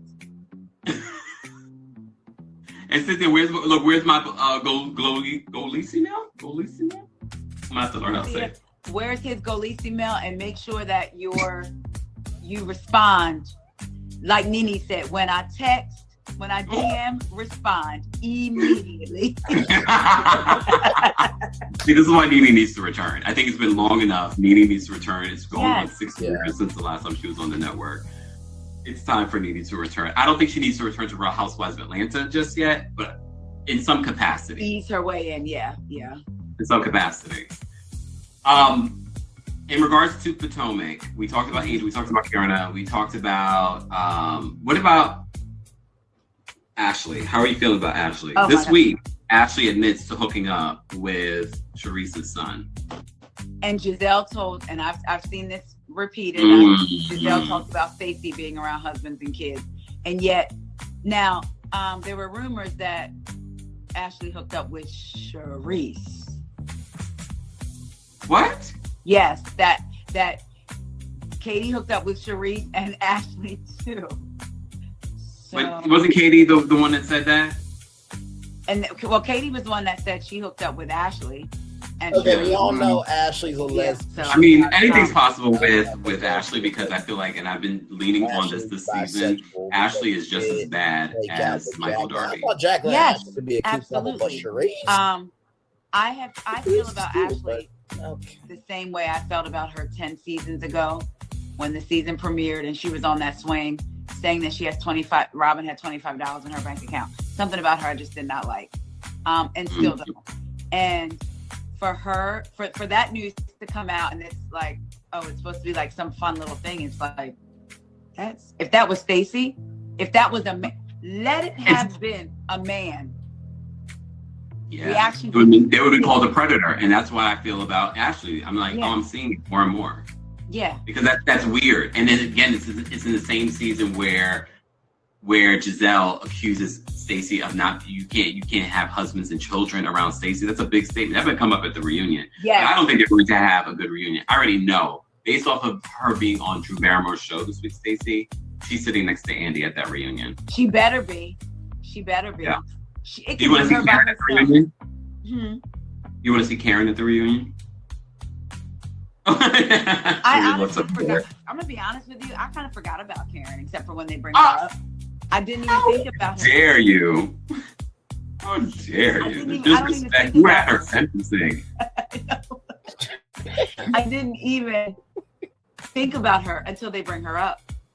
I still think they should. So you don't miss her? I feel like a lot of people say that they miss Karen. 7 Central, the episode, 9, 8 Central, Karen's watching it, giving commentary, and then watch what happens. Like, at the forefront. Are you enjoying the season? I'm just saying. Cotton Candy. That should have happened. Oh yes. Cotton Candy. Cotton Candy. You enjoy. You don't have too much of it though, because it could be sensitive on the molars. But you enjoy. Well, there's that too. I'm choosing to enjoy the moments that I can, call out the moments that I don't and just move on, because I don't know if it will ever return to its former glory. So I'm just going to leave it where it's at, even though a lot of the former glory involved castmates that I didn't really care for. What I'm over is the forcing of a beef.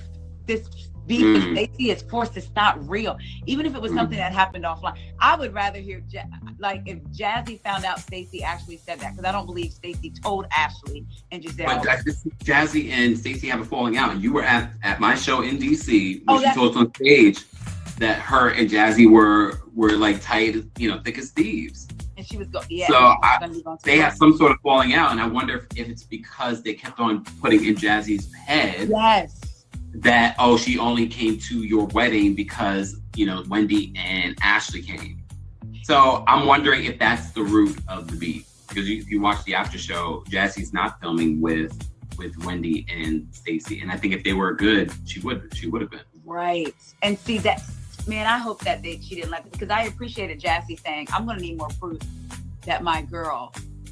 So she went back to ask Ashley about it, and I was just like, oh Lord, here goes. She's falling for it.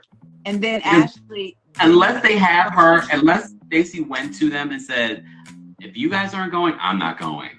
Unless you have proof about that, that's what I said. It's just hearsay. It's all hearsay. The same about the Chris of it all. The same about the bad breath of it all, even though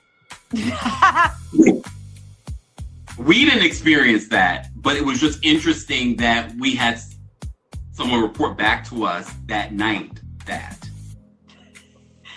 Do you think that we subconsciously held our breath? Shut up, no.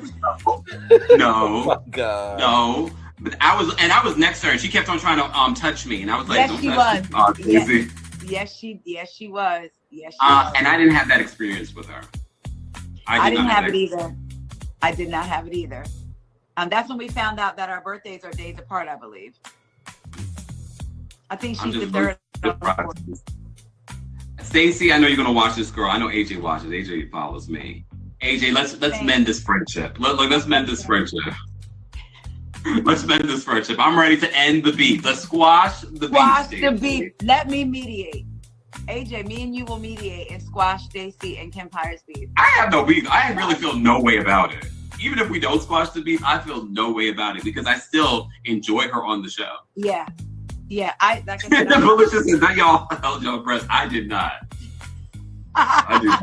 I was asking because we didn't smell it. So maybe that, That was not my experience. That was someone else's experience. That was not mine either. People said that they believe that they ran with this narrative because the cast watches us.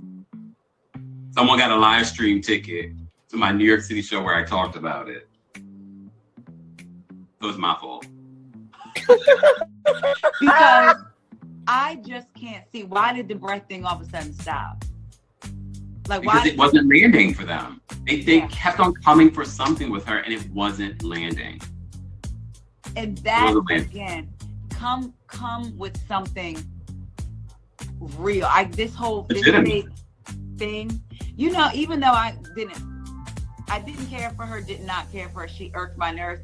But it would have been interesting to see Mia interact with Stacey this season, like what side she would have been. Because you never know with Mia. So would she have went with Giselle and all of them, or would she have been on Stacey's side? I'm curious. I don't know.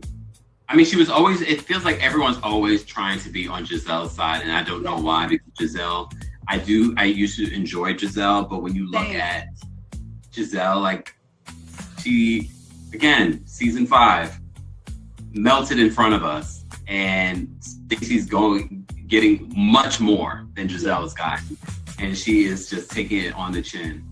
I mean, she was made for this. Giselle could dish it out, and when Wendy had enough and gave it back to her, she didn't talk to her for 2 seasons. And Candace talked about her neck. All her interviews were like this, and the turtleneck, actually, until she got it worked out. So did she get it worked out? Did she do something? I feel like she did. What do you do to get your neck pulled? Stop it, sir. I just put retinol. I put the butter retinol, guys. Go to butterskin.com. Use my discount code Kempire10. I use the retinol. I use retinol on my hands. I just got my nails did. come on, nails. Okay, come on, nails. Nice. I mean, I couldn't see a damn thing because I went to the eye doctor today. And I hurried my way over to the nail salon. And I was like, looks good to me. They look good. They look good. Your hands Thank you. Soft like a buttermilk biscuit. Maria, we pinned your cash app so people can support you. You're going to be covering this case. For those that watch the replay of this, don't forget to like the video. I will try my best and upload this to my YouTube channel and the podcast. So I've already done this before with Taria. Be sure to follow her on her podcast, What Else Is Going On, with Taria Faison, and her YouTube channel. I'll be posting all the links to that. Taria, what else is coming up for you that people should look out for? And they should go watch your Outside the Courtroom live reaction that you posted on your YouTube earlier.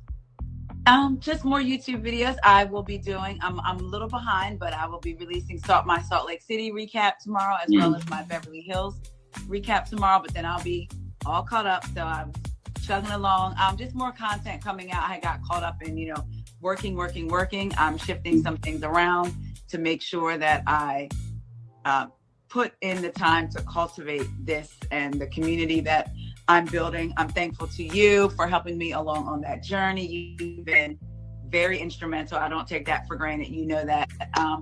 And yeah, that's it. Y'all just come to Why were people calling me out in your comments under that video? Wait. They were calling my name, and I randomly went to see because I was watching your video, and I was like, why are they mentioning me in the comments? Wasn't that funny? I was like twice today. Yes. They had no idea when they said, "Where is Kempire? You need a handler." That was funny. Yes. Yo, I'm an Aries. As people try to catch us, and we just can't be caught. We can't be reined in. Stacy. Me and but it was exhilarating getting called out today after I got over the embarrassment of it all. Anyway, being called out in court, kind of, sort of, but not quite. Have you been, one last thing, have you been watching Beverly Hills? Are you even recapping Beverly Hills? Yes, so I missed episodes. I hate that they're adding Watch What Happens Live again. Did they not learn their lesson before? But I recapped 1 and 3, and I'm going to be recapping last night's tomorrow. I will say this. Bose. Kyle's not my favorite for sure.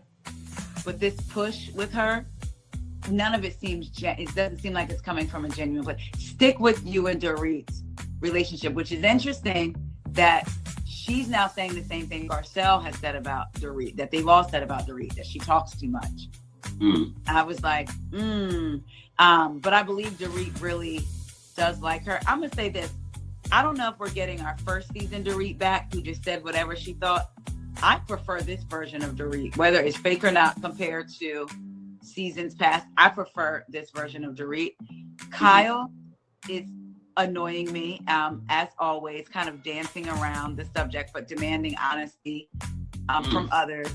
The way that she has seemingly wants the audience to know that there's a different side of PK, I stand firm. You don't know a person unless you live with a person. You see the side of PK that he wants you to see, not the side that makes him 3 or 4 o'clock in the morning. Thank you. We will talk, okay? So to kind of downplay the official Nikki News is still here or not. When she said that, we will talk, everybody. Not to defend PK, but he probably didn't know the picture was taken. Why I'm still frozen. Okay, I'm back. Hi. He didn't say that. So she's a bag of contradictions. Yes, she's so cringy to me. The Morgan thing of it all, I don't care if she never talks about it. I'm over it now. I don't even want to hear about it anymore. Now she's ready to talk about it. She's like, oh, it could be Brad or Angelina. Who cares? Because you saw that was like a clear setup. Because Bose was like, no, what am I asking? What am I asking? It was like a softball pitch for her. Yeah, and I was just like, okay, so now you're ready to talk about Morgan because you're no longer dating Morgan. Right. I don't care. And even Erica said on Watch What Happens Live, she feels like Kyle's going to end up getting married to a man. She doesn't believe that Kyle is like a full-on lesbian. I think she had met someone that she connected with, and it was that. I don't think she's a full-on lesbian. She's not a part of the community. I feel the same thing, too, that she's going to end up marrying a man. I thought the same thing. I also she first got to get a divorce. Yes, because I felt for her because before she even commented back to him when they talked about Mauricio's picture being leaked, and he said, sometimes passion just overtakes you. And she said, can you shut up because you're referencing yourself? I felt for her in that moment because I was like, how long has it, that's kind of like telling her, how long has it not been since he's not had that passion with you? Like, he's so overcome with passion. What about that passion in that music video that she did with her lesbian now lover? that is true. And that's another thing. You can't cry privacy when you were baiting people. Baiting, literally. You were baiting people. You were on a fishing expedition. That's what damn. That's what the defense said about the prosecution today. They were on a fishing expedition. But I'm interested in Amanda. I will tell you the scene when Amanda and Bose sat down and Amanda was talking about manifesting, the way Bose was looking, I was cracking up. I knew it was going to be something. And then when she asked her about the advice to Dorit, and Bose said, what in the frou-frou? I'm looking for some advice. I wonder who Amanda's going to get into it with, because the way they cut it, it could be Erica, it could be... It looks like she gets into it with Bose a lot this season. I didn't like what Bose said last week about the whole children of it all, because I didn't feel like Amanda was talking like she's the mother. She was like, to me, she was being inclusive of her stepchildren because they are very young and they've been in her life for a long time. She's helping raise them. And then this week, I felt like she was baiting Amanda for, it's like, so what advice would you give her? When Amanda clearly said that she is a life coach, therapist, and she said, I'm not a financial advisor. She literally says that in the scene. And she said that, and she's like, what is this foo-foo that she's giving? She's giving what? Go ahead. No, I was going to say, and also just because you don't believe in it, clearly she's been successful at it. That part.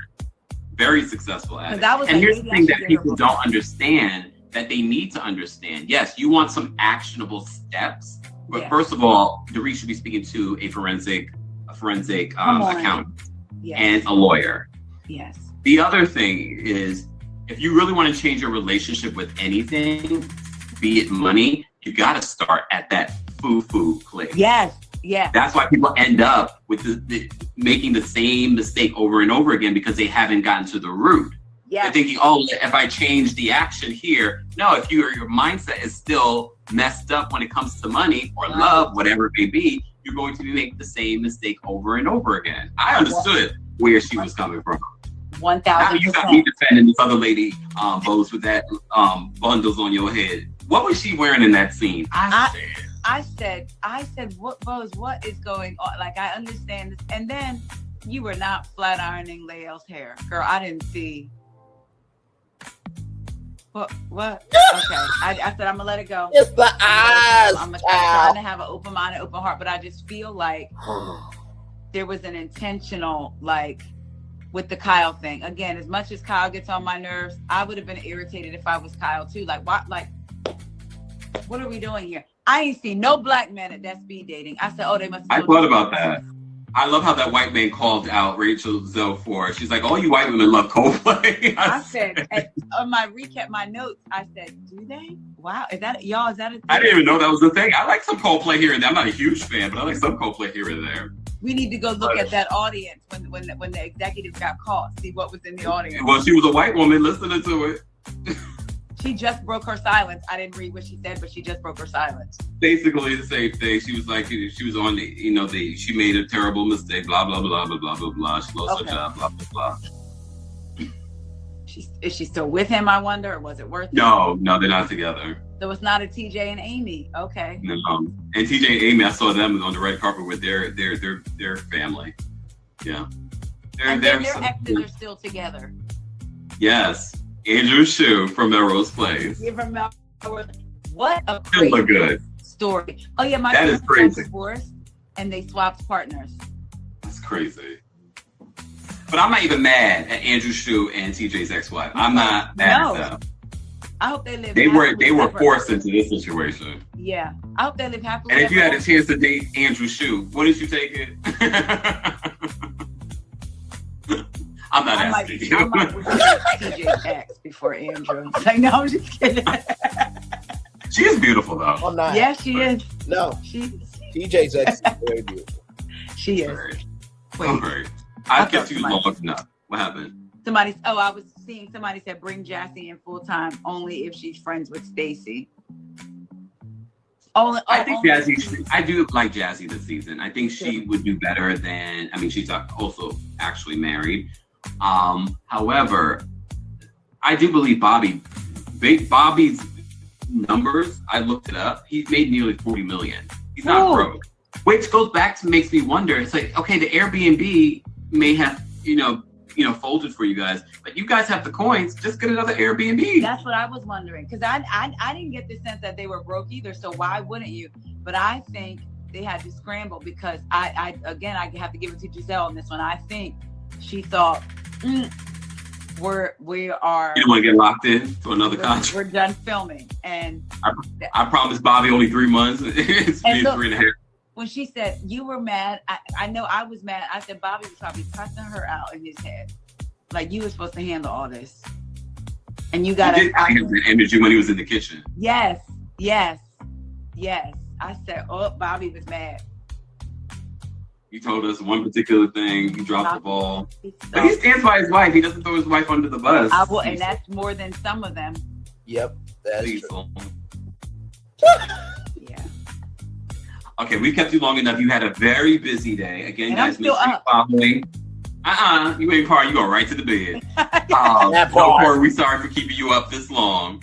Guys, be sure to, if you're watching the replay of this, be sure to share your thoughts and opinions in the comment section. Don't forget to like the video because that's important. But also, I will be uploading this on other platforms. So make sure you're following both of us, Kempire on YouTube, WEIGO Podcast on YouTube and on the podcast platforms. We'll post links to all of that as well. You can see here in the chat, Taria S. Faison is her Cash App. Support her because she will be covering the Wendy Osefo case. For those that are watching the replay of this, share your thoughts. We had that full update. Thank you so much for being here. Have a fantastic weekend. Happy holidays to you and yours. Happy holidays to you and yours. Don't act like we won't be talking before then, but I'll take it. I know. I was going to say, that's in a week. We ain't going to talk? Okay. Less than a week now. It's 6 days. Yeah, that's true. And then in 2 weeks, we'll be saying Happy New Year. That's insane. Lord. I'm not discounting. I'm not jumping right into 26. I was going to say I'm ready for what 2026 will bring, but I'm going to appreciate being the rest of 2025 as well because things can change in a moment. So I'm looking forward to what the rest of 2025 will bring. Amen. Yeah, I think 2026 is going to be my best year yet. Same. I'm manifesting that for you and me the same. And it's going to keep getting better. Yeah, this Wendy case is going to put you on the map. Listen, I'm going to be out there like next time y'all see me, be like, then next time wait, before we go, why did you go up to them and ask a question? I thought you was going to forget that. The press was right there. Like, I would have stood there and waited for, and like, okay, one more question. I should have, and But then you had a trial. This is all. Because ABC News was there, again, I fell back into that. I'm not really this. I'm not really that. She's got the jacket on, ABC News. But I wanted to ask Wendy, how do you feel support from your fans? Like, since they were talking about the legal, I wanted to try to get her. I should have, and I will next time.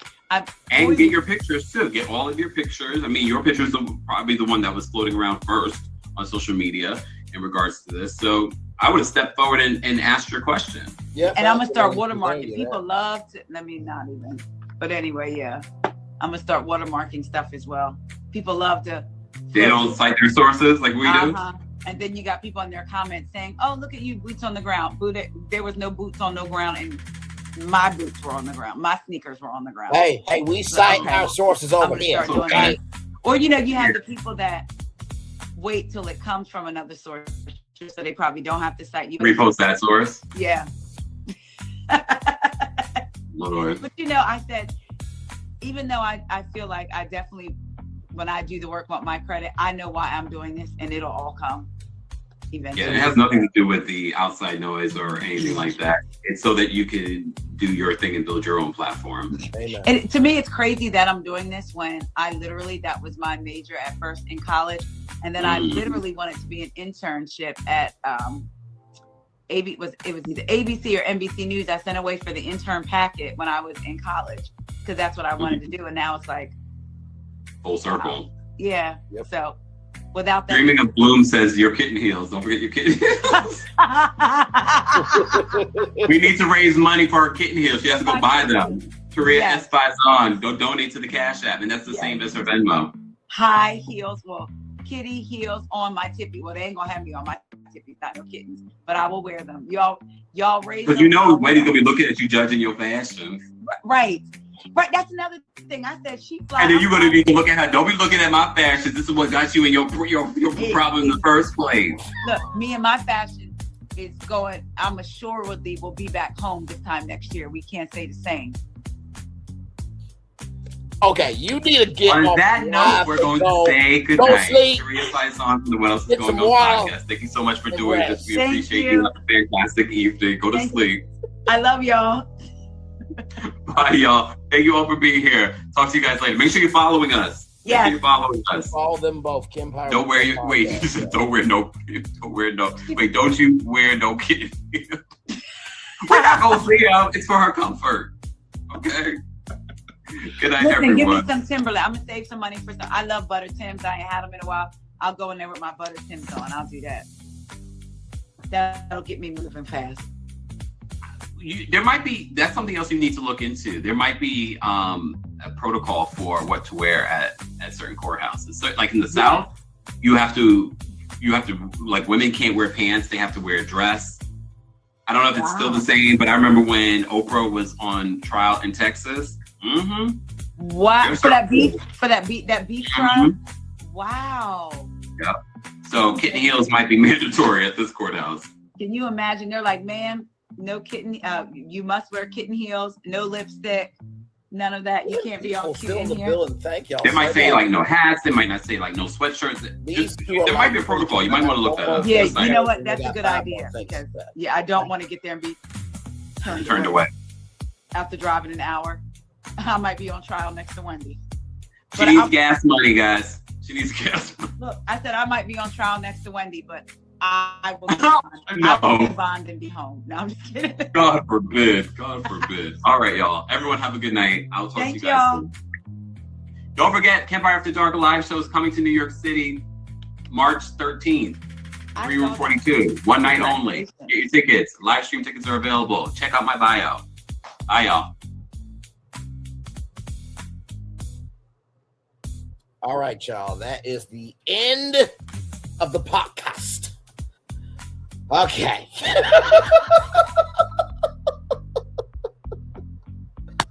So, hi, welcome. Glad to have you here.